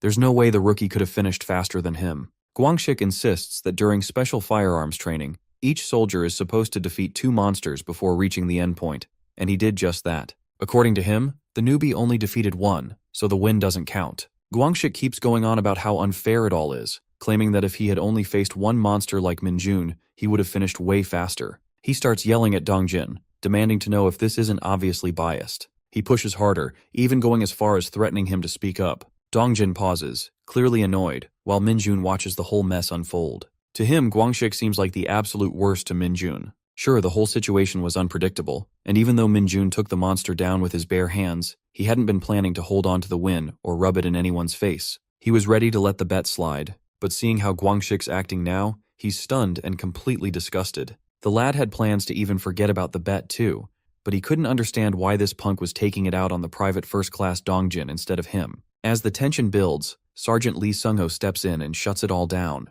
He tells Corporal Gwangshik to be ashamed of himself, pointing out that the newbie took the biggest risk of anyone there. Sungho explains that Cyclops monsters are usually passive, but once they go berserk, they're on a whole different level of danger. He makes it clear that everyone saw Minjun deal with something way more intense than what Gwangshik faced. Then, he calls him out for rubbing it in when everyone knows the truth. That catches the whole crowd off guard. No one expected Sungho to step into this mess. Gwangshik fires back, asking if Sungho's just trying to show off in front of his juniors, but Sungho shuts him down again, saying Guangxik's the one looking desperate right now. Guangxik tries to brush it off, telling Sungho to stop embarrassing him in front of the juniors and saying he was only joking. But Sergeant Sungho shoots back, asking if everything that doesn't go Guangxik's way is always just a joke. He adds with a smug look that it's funny how getting a higher rank suddenly makes all the stubborn mules who used to boss you around start acting really obedient. That line hits hard. Guangxik looks visibly ashamed, unable to come up with a comeback, which satisfies Minjun for sure. While Corporal Kim Guangxik stands there in shame, Sergeant Sungho asks if he's got anything else to say. Like a nervous wreck, Guangxik mumbles that it's nothing. Sungho just nods, saying it's better that way. Later, during their evening stroll, Kim Minjun and Dongjin talk about how Sergeant Lee Seungho had once received a rare 2-rank promotion, a special case awarded to someone who scored the highest in the advancement exams. It used to be a legitimate path, but the system was scrapped after a staff sergeant, who'd received the same kind of fast-track promotion, caused a major accident in a dungeon. Sergeant Sungho ended up being one of the last people ever granted that kind of jump. Minjun asks if there's really no way to get a special advancement anymore, and Dongjin replies that while there are still exceptions, like rescuing a civilian during an emergency or pulling off something remarkable during a monster hunt, those situations are extremely subjective. He explains it's better to assume the rule doesn't actually exist, since barely any hunters have advanced through it.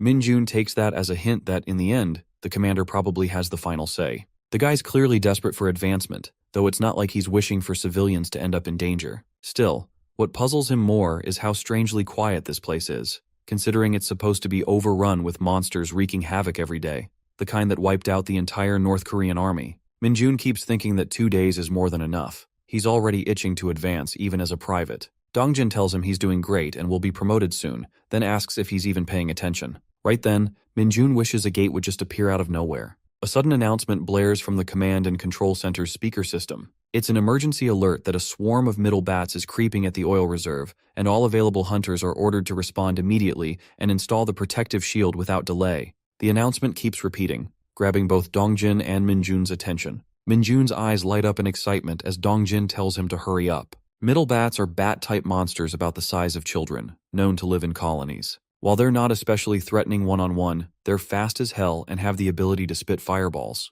That makes them especially dangerous around something like an oil reserve. If not handled fast, the whole military base could go up in flames. Meanwhile, 2 hunters already stationed at the reserve are locked and loaded, scanning the skies and counting the bats, wondering how the hell these things managed to show up here of all places. One of the hunters warns the other not to fire anywhere near the oil reserve, asking what they'd do if the bats went wild and triggered an explosion. The other argues they can't just stand by and do nothing, but his partner insists they should wait and monitor the situation for now. The report's already been sent in, and someone's bound to show up soon to install the protective shield. Still, both of them are visibly on edge, uneasy about the risk. Just imagining what could happen if those bats spit fireballs before the shield goes up is enough to make their blood run cold. They keep debating what to do, still confused about why the bats showed up at the oil reserve in the first place. Just then, Minjun appears and casually announces that he'll draw the bats' attention. Both hunters freeze in shock, knowing that he's a newbie from the second company, and they have no clue what he's planning to do without any equipment.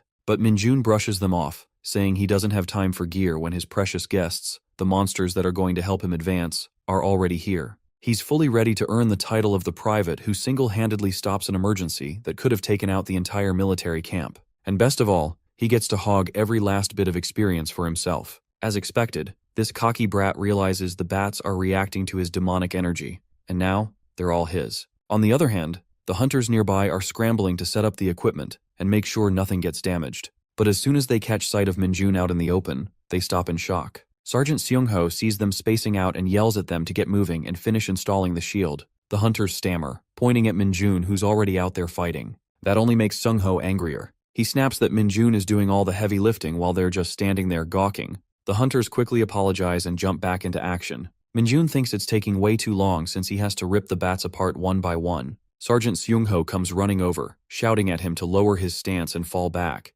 demanding to know what he's doing out there without even a bulletproof vest. But Minjun isn't backing down. He's convinced this fight is all his, and he's not about to hand it over. Then his eyes land on the electric fly swatter in Seungho's hand, and he lights up with excitement. Right then, Seungho suddenly drops to his knees, clutching his stomach as it acts up.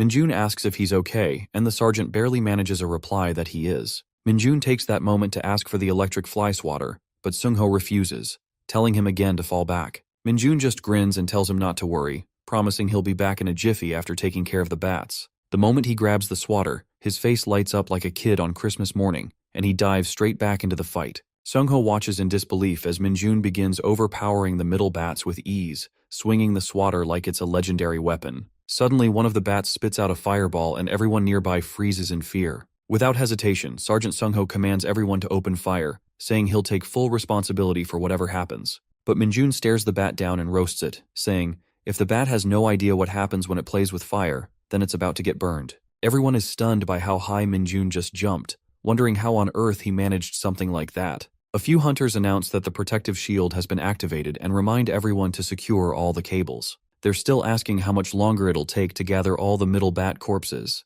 Sergeant Seung-ho salutes his superior, who responds with a nod, saying they've done a good job. He then asks if they've figured out where the bats came from, especially since none of them showed up on the radar. The commander looks around and asks who managed to roast the bats so thoroughly and how many there were. Seung-ho answers that there were 30 in total, and admits he is also wondering where the commander had been during the chaos. The operations officer on duty, Captain Song Junshik, explains that the battalion commander is supposed to be arriving shortly. Even though the guy doesn't specialize in combat, it's still not okay for an awakened executive to be completely absent during a full-blown emergency and only appear once everything is wrapped up. Sung-ho figures he was probably just lounging in the control center, watching the monster radar the entire time. Junshik asks Sergeant Sung-ho if he's the one who roasted all the bats and says he'll report it to the battalion commander. Sung-ho quickly replies that it wasn't him. When Junshik follows up, asking if there's anyone else in the battalion skilled enough to pull that off with an electric baton, Sung-ho explains that it wasn't just about the ones taken down with the baton. Every single one of the 30 bats was defeated by the same person.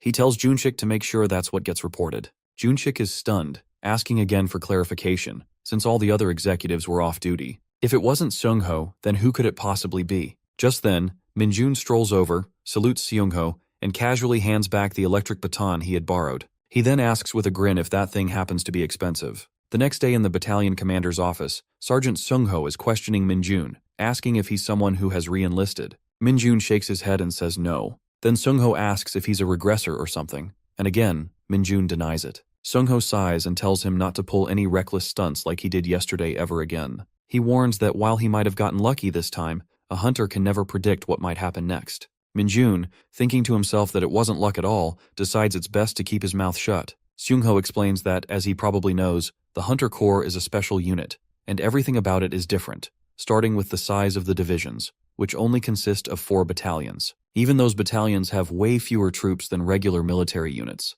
Min-jun thinks to himself that obviously that's the case, since not all awakened keep re-enlisting, but he still doesn't understand why Sung-ho is bringing it up. That's when Sung-ho asks if he knows how all of this is possible. Min-jun stares back, completely clueless. Sergeant Sung-ho says that every single person in the Hunter Corps is awakened. While not everyone is out there fighting, quite a few officers specialize in areas like administration, monster theory, tactics, and weapons research. But they're all awakened too. The dude explains that in the Hunter Corps, advancement is based purely on accomplishments and talent. Meanwhile, Min-jun is thinking that they called him into the battalion commander's office first thing in the morning, so he figured there'd be some good news. But now he just feels annoyed. It's more like an info session, and he should have known better than to get his hopes up. Sung-ho looks at him and asks if he was expecting something just because he got called in. Then he tells the lad to stay focused, adding that today, the hunter who has defeated the most monsters in the 104th Division will be visiting their battalion. A car full of tough-looking men pulls up at the Hunter Corps base, and Colonel Lee Junbyom, the 2nd Battalion commander, steps forward to salute the arriving guests. Standing beside him are Captain Seo Jung-woon, the 2nd Battalion's 2nd commander,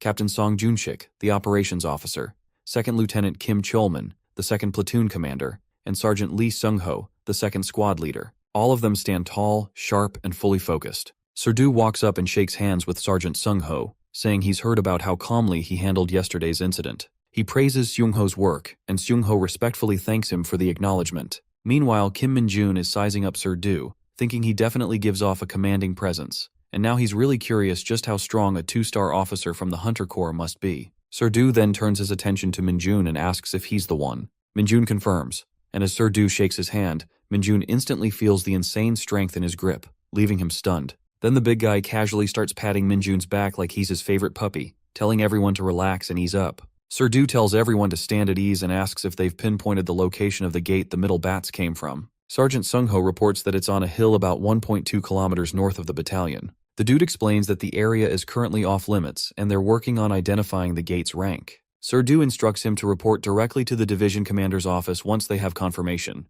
Next, this guy asks if there was an issue with the radar. Captain Junshik responds that the alarm didn't trigger until the bats were practically on top of the battalion. He adds that it doesn't look like a mechanical failure, but they're checking for possible blind spots. Sir Du says that if it isn't a malfunction, then the problem might have been the sheer number of monsters slipping through, and orders them to inform the Divisional Ordnance Office and install 2 additional radars. The officer gives a sharp yes, while the atmosphere stays tensed up and quiet. From there on, Sir Du turns to Minjun, acknowledging his courage and fast reaction during the incident, but reminds him to be more careful next time, and at the very least, not to forget his equipment. Minjun apologizes politely, though in his head, he's thinking that if he had brought gear with him, the entire battalion might have gone up in flames. But Sir Du tells him not to apologize, saying he's just joking, then asks if it's true that Minjun took out 30 middle bats all on his own. Minjun nods and confirms he did. Sir Du praises him, saying that if he hadn't acted so quickly, the oil reserve could have gone up in flames. Everyone standing there stays tense, unsure of what's coming next. Then Sir Du announces that Minjun has a gift from the division commander and congratulates him on his advancement. He explains that normally, there would be a lot of red tape to get through, but when a soldier achieves something outstanding, they deserve to be rewarded right away. Sparky thanks him sincerely. Sir Du then orders Sungho to immediately grant Minjun a 3-day, 2-night vacation. Sungho agrees without hesitation. The brat lights up. He expected to advance eventually, but he never imagined it would happen this fast. And now a vacation too. Suddenly, military life doesn't seem so bad. As they walk together, Kim compliments Minjun for doing a great job and mentions that he hasn't even had a proper conversation with him since his recent transfer, yet Minjun has already made such a big impact. He adds that thanks to Minjun's actions, even he ended up receiving a commendation. Minjun thanks him, and Kim asks if it's his first time going home since enlisting and what he plans to do outside. Minjun lights up with excitement and says he's obviously going to play Dungeon Power Fighter at the PC room. He figures that even if he goes home, he'll just end up in a restricted area with no internet, so he might as well spend the next 3 days and 2 nights gaming instead of wasting time on travel. He arrives at the PC room, where 2 guys nearby are deep in conversation. The big guy asks the cranky dude if he went there again, and the cranky guy groans, telling him not to even bring it up. He complains that the soldiers are so stingy. It's not like he was planning to go inside the cave. He just wanted to pick some pine mushrooms in the area. He says he already got permission from the mountain's owner and even deposited the money, so he doesn't get why they're stopping him. The big guy replies that Chang Xian went there before the area was completely restricted and came back saying the whole mountain reeked of something toxic. He adds that he had a headache for days afterward, so if this lad plans on heading back, he's definitely asking for trouble. The dimwit in the green cap says he'll just go there with a mask or something. Suddenly, Minjun asks where that place is, which surprises both of them. They end up giving him a ride to Huaqian, and Minjun thanks them for it. They tell him they can't go any further, or the soldiers will stop them, and ask if he can handle whatever's going on up on that mountain. Minjun tells them not to worry. The restriction will be lifted by tomorrow, so they'll be able to head back to the mountain soon. The guys tell him to be careful, and not to mention their names if anyone asks. Minjun assures them he won't. As he walks, he thinks about how he ended up coming to Huaqian instead of spending his vacation at a PC room. That's when he catches a familiar scent. It's demonic energy. Minjun notices the security near the entrance to the mountain is pretty tight, but surprisingly loose closer to the dungeon itself. In that case, he figures it's better to avoid drawing attention to himself, especially since he's still just a private. The soldiers at the cave entrance suddenly get stomachaches from all the purple smoke Minjun is leaking, which is enough to corrupt them. One of them says he'll try to hold it in, but quickly gives up, apologizing and admitting he just can't control it. He tells the other soldier that no one's going to show up here anyway, so they can take care of their business and be back in a few minutes. It'll be fine. The other guy agrees. Kim Minjun sees the perfect opportunity and slips into the cave. The lad doesn't sense any monsters inside, but the demonic energy feels unusually dense. Still, he doesn't really care, so he rushes inside. His demonic energy stat begins to rise by 1 point, and he's shocked at how steadily it increases. The dude keeps crawling into this toxic place. Once it hits the threshold, his corruption skill automatically enhances, and he even unlocks a new skill called Nightwalker. Minjun feels lucky, finally starting to resemble Luminuna, his favorite character and the cult founder he once modeled himself after. With 60 strength, 60 agility, 60 stamina, and 15 demonic energy, things are looking up. Now equipped with 2 skills, Corruption and Nightwalker, the lad's genuinely thrilled to gain free demonic energy and a practical ability. Nightwalker summons a familiar formed from shadow, something he relied on often back in Isgard. That sneaky little bastard is a specialist in assassinations, thriving in the dark and staying hidden. Sure, it constantly drains his demonic energy, but it's more than worth the cost. But when he activates it with a simple emerge, disappointment hits. The familiar looks pitiful, like it might fall apart if the sun so much as glances its way. Minjun wonders if it's the side effect of dimensional travel, or just his low demonic energy stat dragging things down. Still, after a moment, he reconsiders. The tiny, withered form isn't useless. In fact, its small size makes it perfect for slipping into shadows and staying unnoticed. It may not be flashy, but in stealth, it's already earning its keep. Kim Minjun salutes and says he's back from vacation. Everyone around stares in surprise, asking if he's really the hunter who advanced faster than anyone in history. Someone else chimes in, asking if it's true that the division commander personally gave him a vacation and handed him his badge. Minjun nods, confirming it all. Then this bunch starts praising him, clearly impressed. The kid just shrugs it off, then spots Dongjin and casually hands him a bottle of moisturizer, saying he brought it for him. Dongjin smiles and replies that he didn't need to go through the trouble, but thanks him. That's when Kim Guangshik strolls over, grinning,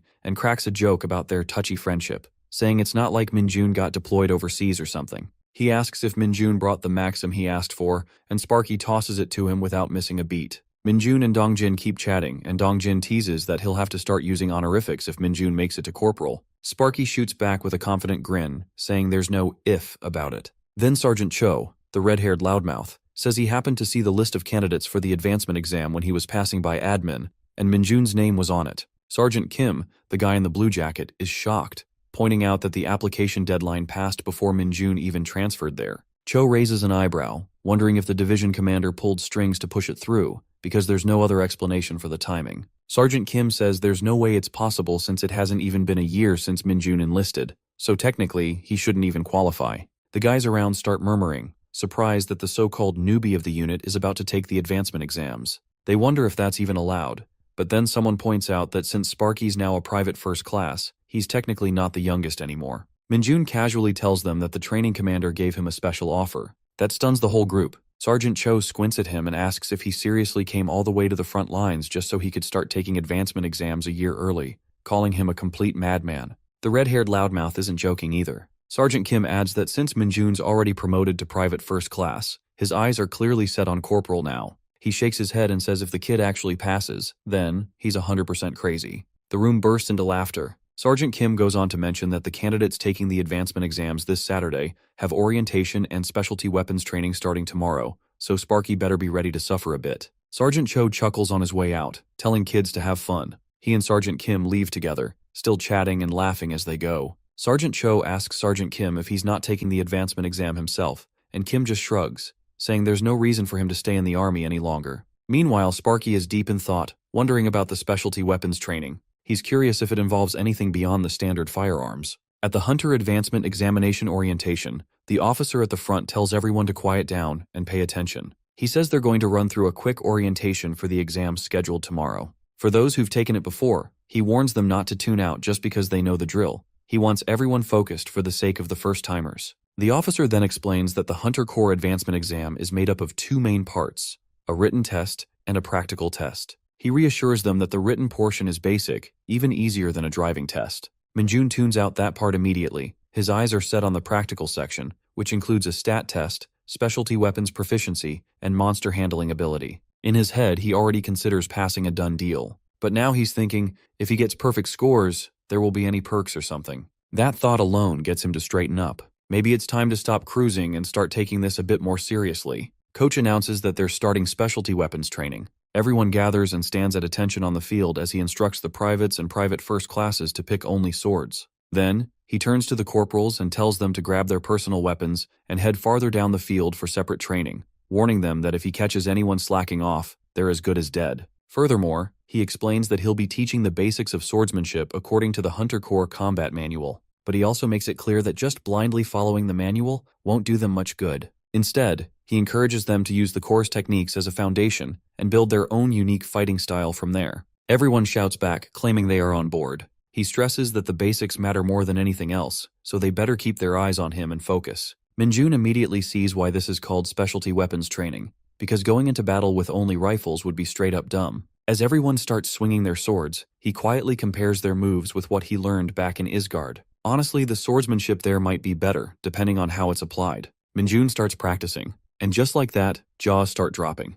His movements are sharp, clean, and precise, so much so that the others can't believe their eyes. Coach tells everyone to stop and calls Kim Min-jun up to the podium. Facing the group, he points out that most of their sword movements still look stiff and disconnected. He tells them to take notes from Private First Class Kim Min-jun. The whole squad tightens up, eyes locked on him as Min-jun steps forward and runs through the sword forms again, each swing cleaner and more precise than the last. Eventually, Min-jun gets tired and drops into a seat, wondering why he's the one putting on a performance when he's not even the training officer. He wipes the sweat from his forehead, grumbling to himself about how hot it is, and questioning whether it's actually going to snow like the forecast promised. Sir-ha walks over, praises him for nailing the routine, and casually hands him a sealed packet, telling him to eat it when he's alone. Min-jun stares at it, confused, wondering what kind of guy just walks around with random stuff like that in his pocket. Right then, Dongjin approaches, complimenting Min-jun's form and asking if he can take a closer look at it during the break. Min-jun's caught a little off guard. He didn't expect that kind of request.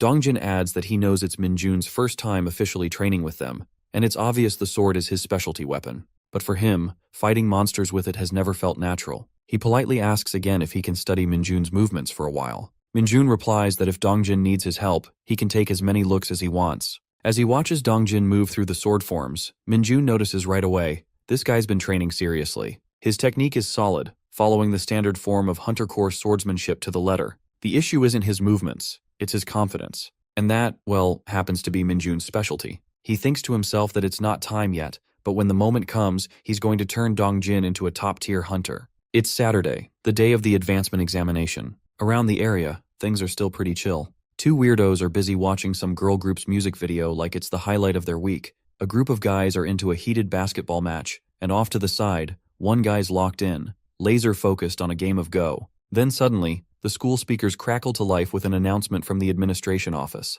It calls for all hunters scheduled for the advancement exams to head straight to the military training ground. The message keeps looping, growing more urgent, and as it echoes through the area, everyone freezes. Eyes widen and hearts pick up pace. It's finally happening. They all know what this means. It's time to try and level up. It's time to become a corporal, and Min-jun gives a smile that the time has come. On a bright sunny day, the hunters gathered at the training grounds, and soon after, 2nd Lieutenant Kim Cheolman of the 2nd Battalion stepped forward. He introduced himself as their guide for the day and added with a dry smile that he hoped they'd actually bother to listen to him. He, wasting no time, calls for a head count and told each company to report their numbers. Just then, a bus rolled up, and Kim Cheolman instructed everyone to board in an orderly manner. Once they were all on board, he reminded them of what they already knew. The advancement exams would be held at the 105th Division, which meant they'd be heading to Gapyeong, where the division was stationed. Before taking his seat, he added one last piece of advice. Review the practice questions while on the road. On the bus, it's pure chaos, packed wall to wall with confused weirdos and jittery hunters. Some of them were chatting about how the 4th Battalion would be joining the advancement exams today, and one guy immediately perked up, asking if that meant girls would be there. His whole mood lit up as he started going on about how he was finally going to show off his years of practice and weapons proficiency just to impress them. Both of them got all hyped and fired up about scoring phone numbers. One guy came fully loaded with cheesy tricks to impress girls, even though getting their number was bound to be a struggle. Kim Min-jun's fired up and ready to go all in. After a bumpy ride full of dumb conversations and sky-high delusions, they finally rolled into the 105th Division base in Gapyeong, Gyeonggi-do. Once there, they were ushered into Written Examination Room 7, where the hunters took their seats and got ready to face the test. Invigilator Kang stepped up and announced the results, saying everyone had passed the written exam, except for Cho Jong-wook from the 2nd Battalion of the 104th Division. All the other hunters were told to head to the practical examination room right away. Cho Jong-wook stood frozen, clearly stressed out as the others filed out around him. As soon as the room emptied, Kang let loose, yelling at him for failing an exam that's supposedly easier than getting a driver's license. He called him a fool, and his voice rang loud enough to echo through the hallway. Outside, the hunters burst into laughter at the brutal scolding. Min-jun stood there with a satisfied grin while the rest cracked up, and among them, the woman named Sun Yoon-seo quietly watched the group go. Over in the practical exam room, Lieutenant Colonel Lee Cheolju, the official in charge of the entire advancement process, addressed the gathered hunters. He welcomed both the examinees and the examiners on behalf of the 105th Division and acknowledged the hard work it took for everyone to make it this far, setting a serious tone for what lay ahead. Lieutenant Colonel Lee Cheolju went on to explain that the purpose of the exam wasn't just to determine who deserved a promotion. It was also about fostering a spirit of friendly and fair competition between the three divisions. While he spoke, the hunters began shifting in place, some already spacing out or fighting off yawns. But the moment he mentioned that this year's advancement exams included participants under a special exception, the room perked up. He named them Private First Class Kim Min-jun and Private Sun Yoon-seo from the 104th Division, both hunters who had enlisted less than a year ago. Kim Min-jun blinked, wondering if there was someone else beside him, just to be sure. The colonel then asked if everyone was familiar with the 104th Division and warned them not to stir up unnecessary misunderstandings. One of the hunters muttered that it was true, that one could get special exceptions if one applied to the front lines with top-tier grades. A few guys during his enlistment year had been offered the chance too, but as far as he knew, they'd all turned it down. Then the moment he realized they were talking about the 104th Division, his words stopped cold, and his face shifted to surprise. Everyone around him looked just as stunned when they noticed that Kim Min-jun had already reached the rank of Private First Class. Amidst the rising whispers and side glances, one guy couldn't help but notice how Kim Min-jun didn't seem to care at all about being the center of attention. While everyone else was either curious or shocked, Min-jun looked like he just wanted to get it over with. At the same time, Yoon-seo and Min-jun briefly locked eyes, but just for a second. The air between them was tense, but no one around seemed to catch on. Then, the colonel reminded everyone to give it their all. Then Captain Jong Sang-cheol stepped forward, took charge of the group, and announced that they'd now begin the stat tests, starting with strength, agility, and stamina. Captain Jong Sang-cheol explained that the first test would be the strength test, and it was pretty straightforward. All they had to do was push back the examiner standing in front of them. Lee continued, saying they had 1 minute to complete the task, and would be graded on a scale of 100, with full marks going to anyone who could move the stone 10 meters. The stress in the room started rising as he called for the first participant, Private Kim Jin-hyuk of the 103rd Division. Jin-hyuk stepped forward and gave it his all, but the examiner didn't budge an inch. He couldn't even twitch the stone, and just like that, he was slapped with a score of 0 and instantly disqualified. Lee reminded everyone firmly that anyone who scored under 40 would be out of the advancement exam entirely. That sent a wave of panic through the rest of the group, and suddenly everyone started realizing just how tough this test was going to be. Then Jang Won-ho was called. He gave it a shot, but only managed 10 points, getting disqualified. Lee Mi-ju went next and scored 20, also out. Jong Yuna followed with 0, and Jang Do-won wasn't far off, ending up with 15, both disqualified. Then came Sun Eun-seo from the 104th Division. She stepped up calmly and pushed with steady force, scoring 50 and passing the test. Everyone around her was taken aback, not just because she passed, but also because she was stunning. The moment they realized she was the daughter of the division commander, it clicked for most of them. Strength must have been in her blood. A few even muttered that getting too close to her might be dangerous, for their pride and their ribs. Kim Min-jun noticed her too, thinking she was just like him, someone who got in through a special exception. Then his name was called, Kim Min-jun of the 104th Division. As he stepped forward, he reminded himself not to repeat his previous mistake with the red stone. This time he had a plan. If he could push the examiner past the 10-meter mark, maybe he could even snag some bonus points. He positioned himself with quiet confidence, eyes locked on the target, and then exploded forward with pure brute force. The examiner flew back like a rag doll, crossing the full 10 meters without a chance to resist. The score came in as a perfect 100. Even the examiner looked stunned, like he'd just been hit by a truck wrapped in a military uniform. The room went dead silent. Everyone was floored. Even Sun Eun-seo, who rarely showed emotion, was visibly surprised. Private Yu Jonghwa gets disqualified with just 20 points, and she bursts into tears. The tension in the air is thick. Everyone's feeling the pressure, wondering why this test is so brutal. Sir Jong steps up and tells everyone to quiet down. He announces that the strength stat test is now over, and they'll begin the agility stat test immediately, no breaks allowed. He instructs those who've been disqualified to exit in an orderly fashion from the rear under the examiner's supervision. Meanwhile, 2 guys come in dragging a netboard. A few others roll in a gun machine, and the recruits start freaking out, thinking they're about to be shot at. Sir Jong reassures them they are not actual bullets, but just rubber ones. Still, he warns, if they get hit, it's going to hurt. He tells everyone to get ready to dodge as their lives depend on it. Kim Min-jun finds this whole thing kind of exciting. Sir Jong explains that the perfect score for the agility test is awarded to those who last a full minute. Now Seo stands prepared to start this machine running. They have to stay within the zone, or else it's over. The whole squad is on edge. Then Sir Jong adds that since this is an agility test, they'll also acknowledge anyone who tanks all the hits but still manages to stay in for a minute. For the disqualification criteria, Sir Jong explains that anyone who steps outside the area in under 30 seconds or gets severely injured will be immediately disqualified from the advancement exam. With that, he announces the start of the agility test. Right then, Dongjin walks up and calls out to Min-jun. The lad looks utterly surprised, and Dongjin smirks, asking if Min-jun really thought he'd get disqualified during the strength stat test.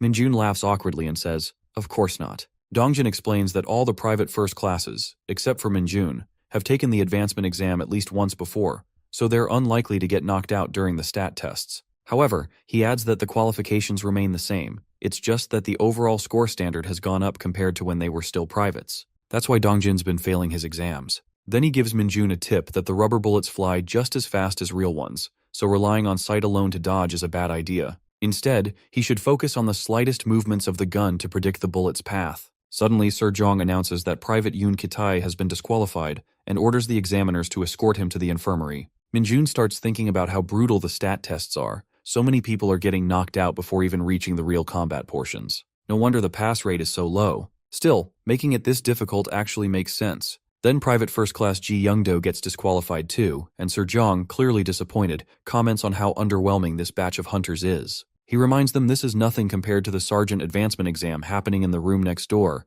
wondering out loud how anyone is supposed to advance like this. Private Sun Yunseo gets called next, and the whole crowd goes silent. Everyone watches in awe as she dodges the rubber bullets with insane precision. Sir Jong raises his voice, telling the rest that this is exactly how it's supposed to be done. When she finishes and earns a perfect score, everyone around gasps, clearly amazed. But instead of basking in the praise, she suddenly stops and locks eyes with Kim Min-jun. Now standing still, Sparky is completely thrown off. Everyone starts whispering, wondering if they're dating or something. Sparky frowns, trying to figure out what she wants. He starts overthinking that maybe she wants a compliment for her performance. Well, if that's the case, she should ask her family for applause at home. When Private First Class Kim Min-jun gets called up, he steps forward confidently, still feeling Sun Yun-seo's eyes stuck on him, which makes him even more irritated. But once the bullets start flying, Sparky becomes a whole different beast. Instead of just dodging in place, he charges forward, weaving through the rubber bullets like he's out on a stroll. The crowd loses it, laughing and shouting in disbelief as he keeps moving, and even makes goofy faces at Sun Yun-seo while ducking and spinning through the fire. She, in turn, stands frozen, totally shocked by what she's seeing. The timer crosses the 1-minute mark, and Sir Jong, whacked out, finally yells out, "Ceasefire." Even someone like him didn't expect such a smooth play from a junior, so he proudly announces that Kim Min-jun has achieved a perfect score on the agility test. Everyone regathers on the field, standing straight and focused, and Sir Jong praises them for their solid performance. Later, Jong announces the start of the stamina stat test as the final part of the stat exam. The rules are simple, as they have to enter a dungeon and march through a transforming, empty passageway with a strict 40-minute time limit. The instructions are broadcast over the speaker system. All participants need to get their hands stamped by the examiner stationed at the turning point inside the dungeon and make it back before time runs out. The only catch is that no one tells them how far the turning point is. It's just marching non-stop. Kim Min-jun wonders if everyone is seriously pacing themselves already when they've just started. This bunch moves so carefully that it starts to feel suffocating. He thinks about whether it'll be too troublesome if he just runs ahead. That's when Sun Yun-seo suddenly dashes in front of him. Min-jun blinks, thinking, what does she want now? But then excitement surges through him. It totally looks like she's challenging him, and nothing gets Min-jun more fired up than a sudden race. Fired up, he kicks into gear and tries to match her speed, determined to catch up. Everyone around is weirded out, wondering what's gotten into this guy. But in a flash, Min-jun finally catches up to Yun-seo and flashes her a confident smile, leaving her completely taken aback. Min-jun casually says there isn't much to it as he keeps pace with her, but Yun-seo doesn't get what he means. He quickly brushes it off, saying he's just talking to himself. Then, without warning, the guy speeds up and dashes ahead, leaving her behind. Yun-seo slows down and comes to a stop, catching her breath. That's when a memory flashes through her mind. She recalls the moment her girlfriends got all excited after finding out she had a meeting with the battalion commander right after arriving at the training center. Blondie had confirmed the rumors were true.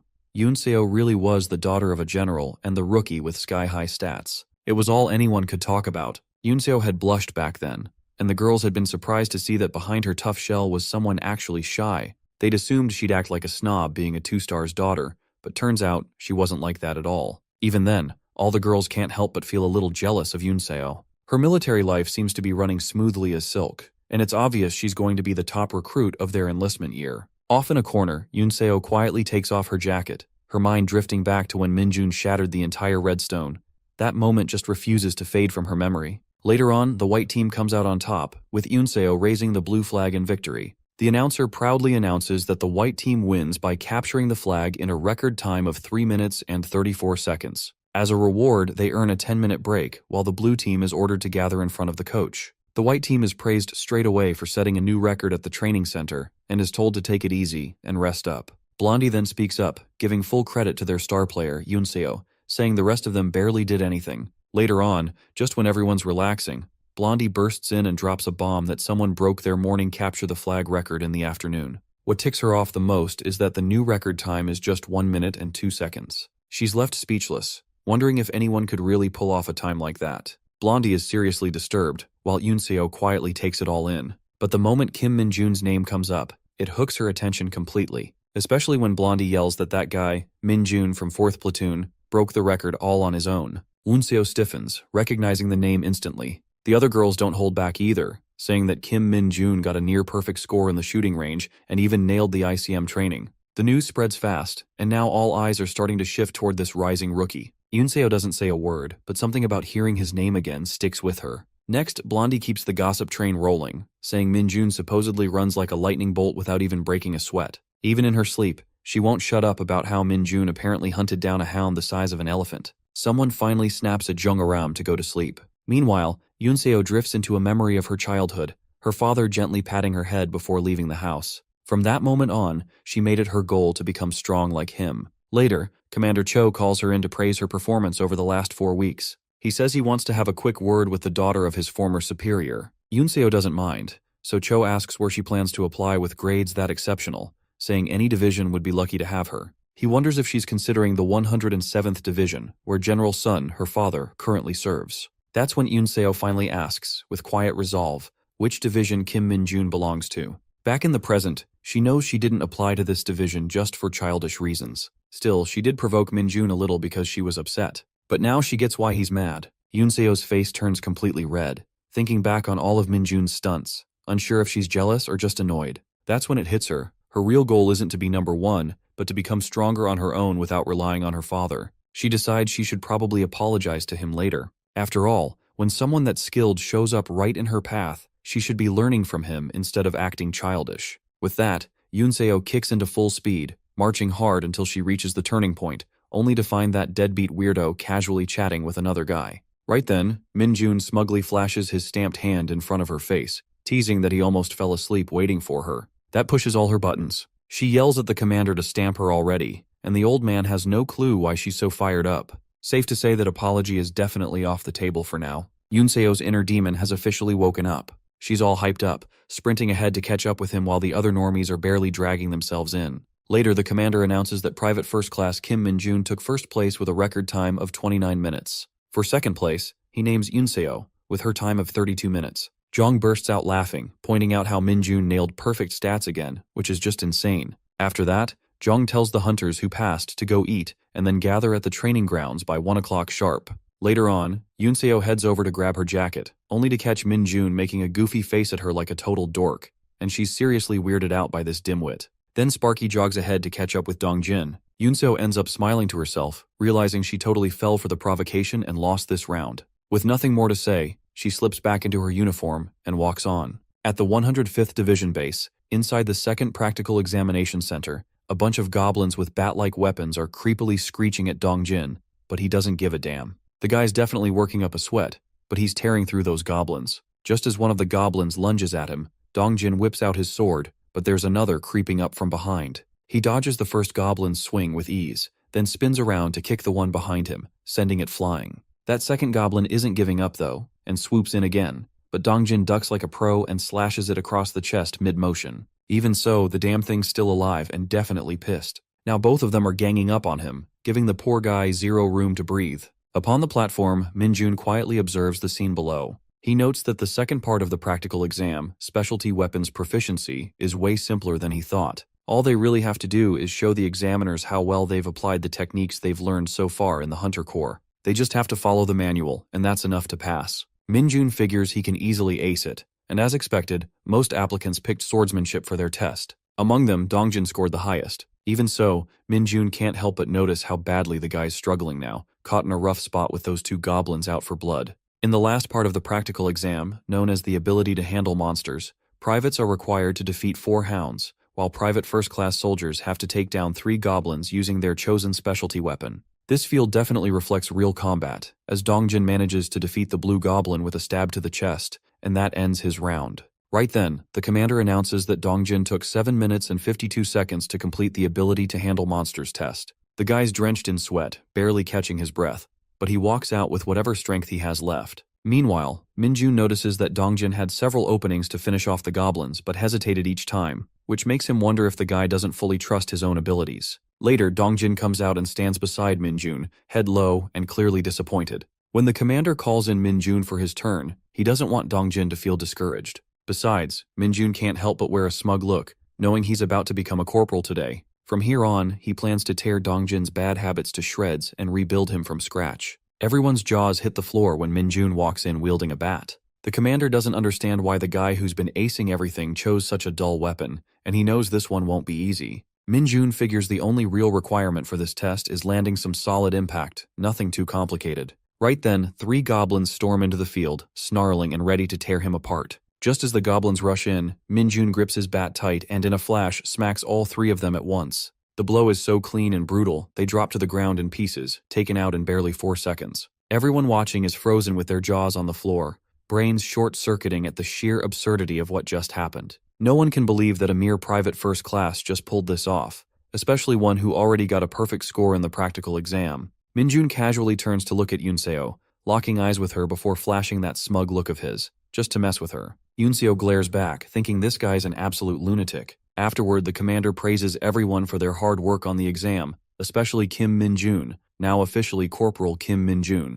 Commander Jong laughs, admitting this guy's moving up the ranks so fast they keep forgetting what to call him. Jong does mention he was a bit worried since Minjun was the only one from their battalion who advanced this time, but their battalion commander is absolutely thrilled with the report. With that, he gives Minjun a proud thumbs up, knowing full well that the battalion commander hadn't seen a private first-class score that perfectly before. Meanwhile, the entire squad erupts in cheers for Minjun, the guy who pretty much saved their skins, because without him, their squad would have been wiped out before they even made it back. They joke around, letting him know there's no way he's allowed to turn into a bully if he ever makes sergeant. But deep down, Minjun wants to see how well everyone actually does before deciding what kind of treatment they'll get from him. Aside from that, he pats Dongjin's shoulder, while this guy's already cooking up ways to level up his buddy no matter what. As soon as they return, Minjun's planning to start training with their specialty weapons right away. Then, he senses someone standing behind him and turns around to see Unseo. He knows she did pretty well handling the monsters herself, and figures she obviously has what it takes to pass the advancement exam too.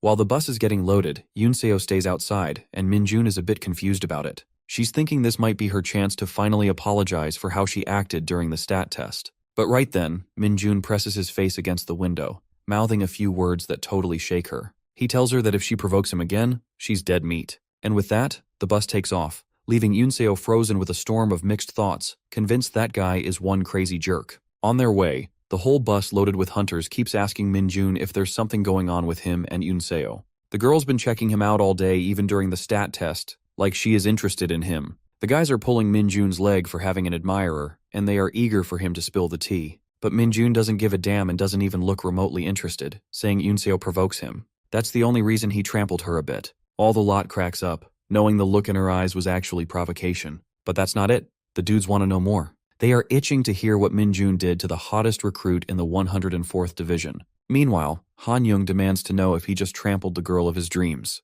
Minjun finds this bunch super annoying, confessing that Yunseo isn't his dream girl. Han Yoon, who is totally pissed, demands to know Minjun's dream girl, and Minjun spills that it's Lumi. Everyone's thinking Fee that name even clicks in their memory, but they haven't seen her anywhere. One asks if she is an idol. Minjun calls Lumi to be the dungeon power fighter's greatest beauty. When asked if anyone knows her, the whole hunter squad is eyeing Minjun with disgust. Later that night, the squad digs into fried chicken like there's no tomorrow, and more boxes keep rolling in from the lieutenant. Sergeant Cho is convinced this is the first time Kim Minjun's ever looked this happy, and Minjun doesn't deny it. Cho thanks him out loud, saying it's all pretty much because of him. He's especially hyped that the guy's got 3 stripes already, which means he's only a step away from becoming a sergeant. Minjun agrees with a mouthful of chicken, washing it down with Pepsi like a champ. Right then, Sergeant Seung-ho rolls in with the bottle cart, calling all second squad members to gather in the lounge right away. Everyone knows something's up, and Seung-ho confirms it's about the report he just submitted to the admin office regarding their squad's second sinner.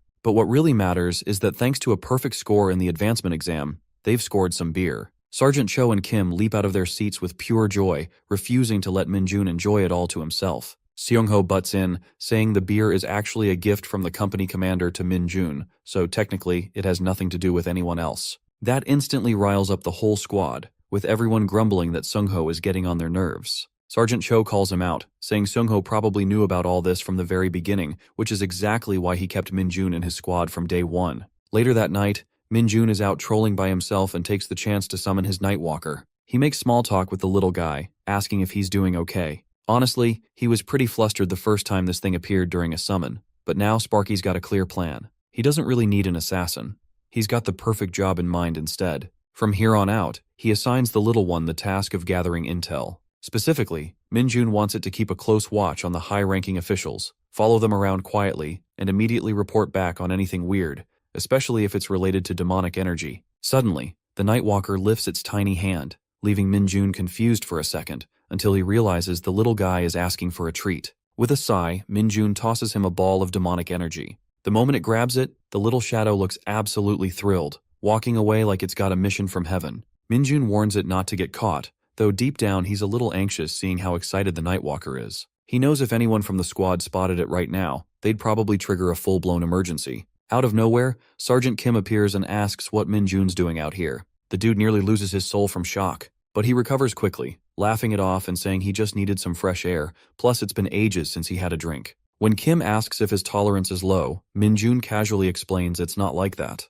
Apparently, Dark Mages don't get drunk the normal way. Whether it's poison or alcohol, their bodies naturally detox it all the moment it enters. Besides, the guy congratulates Min-jun for advancing ahead, but warns him not to get too comfortable. He also tells Min-jun not to come in late again, even if his tolerance is fine, because the rest of the squad will empty all the bottles by then. After that, Min-jun finally catches his breath, feeling relieved that Seung-ho didn't see anything. He knows he's got to be more careful around here. Still, the more Min-jun gets to know Seung-ho, the more he feels like this guy is a total by-the-book soldier, not that he minds that kind of personality. The next day, the commander is talking about how Kim Min-jun was practically born ready. He jokes that he was ready to wipe out the whole squad if nobody passed, but one guy made it through and did it with a perfect score. Another officer adds that Corporal Kim Min-jun just set a new record of 4 seconds in the ability to handle monsters test. That makes the commander laugh, remembering how he once thought the training center's Commander Choi was nuts for hyping this kid up. But Min-jun has shattered every expectation.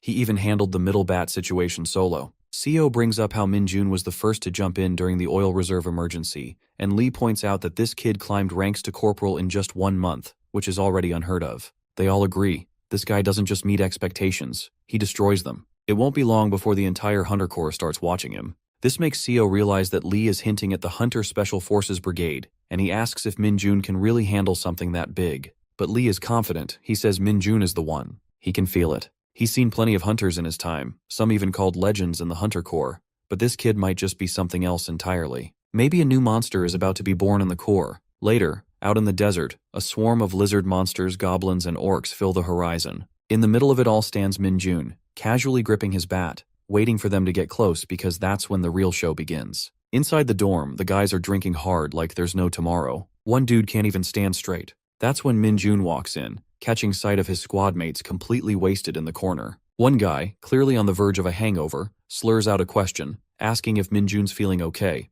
Sparky just throws him a smug grin and says he's totally fine, which leaves the guy stunned. He can't believe that after drinking so much, Min-jun is still standing tall without a single wobble. He straight up calls him a real monster. Just then, Seung-ho walks in from behind, and Min-jun casually asks if he's doing all right. The drunk guy stumbles into a salute for Sergeant Lee, who says he's doing fine after sweating it all out. Min-jun flashes a smile as he looks over Seung-ho's fit build, thinking that this guy really is the definition of a true soldier. On top of that, Seung-ho asks if the kid has checked out the gym yet, and Min-jun replies that he hasn't gotten the chance. Seung-ho tells the kid to start using the gym now that he's a corporal. He adds that the virtual device in their squad is actually pretty solid, so Min-jun should give it a try. The moment he hears there's a virtual device, Min-jun gets a jolt of excitement. Finally time to check out the Hunter Corps' famous VR room. When he arrives at Gym 2, the setup looks crazy realistic, and it's got him fired up. First things first, he needs to pick a monster. He scrolls through and selects the orc monster. But when it comes to the number of orcs, Min-jun goes completely nuts. He maxes it out to around 30. To him, that still feels way too little. He's trying to get that full-on game vibe like he's in the Warrior series. Then it's time to choose his weapon, and Sparky is absolutely losing his mind seeing how awesome the options are. After locking in all his selections, he steps into the VR room, fully geared up, clutching a jockey in his hand, ready to bring chaos. It's time to kick off the battle, and Minjun finds himself dropped into a desert setting, pumped and ready to take on some monsters. The dude is loving the CGI and graphics that look almost too real. Orcs start popping out of nowhere, all geared up to wreak havoc, but Sparky isn't fazed. He swings his bat and nails his first sixer, sending an orc flying through the air. The impact feels incredible, and Minjun is hooked from the first swing. He picks up the pace, smashing through orcs like it's nothing, completely in the zone. The way the bat feels in his hands makes him grin, and he calls out to the monsters to bring more. In just a few seconds, it's all over with only one survivor, Minjun. But that was too easy. 30 orcs is not even close to satisfying. So he dials things up and selects 30 goblins, 30 golems, and 30 lizardmen to crank up the intensity. Now there are 90 monsters of 3 different kinds ready to tear him apart, but Minjun is just getting started. With his bat in hand and a wild grin on his face, he asks if they've all gathered in one spot. Once they lunge at him, he casually counts down from 3 and charges in like a beast, ready to smack every last one of them into the ground with pure brute force. This maniac is smacking monsters left and right without a single pause, beating them to a pulp. The battle wraps up after he eliminates all the monsters, and the simulation ends. Taking off his gear, Minjun is beyond impressed with the VR room system, calling it the next best thing after Dungeon Power Fighter. Just then, a new window pops up, revealing that he unlocked a skill called Basic Blunt Weapon Handling. At first he's stunned, but he checks the screen, which says this skill boosts proficiency with blunt weapons. Minjun is pumped to see this, especially since he didn't expect to get weapon skills just like that. This means he doesn't even need to grind in dungeons to develop new skills. He decides to mess around in the VR room more often, using different weapons to up his game. Suddenly he bumps into Dongjin, whose face looks like he just saw a ghost. When asked, Dongjin, pale as a sheet, points at the simulation battle results. He's in total disbelief that this guy soloed 30 goblins, 30 orcs, and 30 lizardmen. Minjun is annoyed to see the VR room broadcasting his results so openly. Dongjin demands to know if he really wiped them all out. Sparky doesn't know what to say at first, but then he gets an idea. With a serious expression like he's Dongjin's superior, Minjun tells him they need to talk in the gym. Dongjin, sweating bullets, nervously asks why, and Minjun flashes a sly grin, saying it's training time. Without waiting for a response, he shoves the poor guy into the gym, even as Dongjin whines about being hungover. Minjun says it's perfect, since breaking a sweat will help. After they head inside, Kim walks in and is completely floored by the results Minjun just pulled off.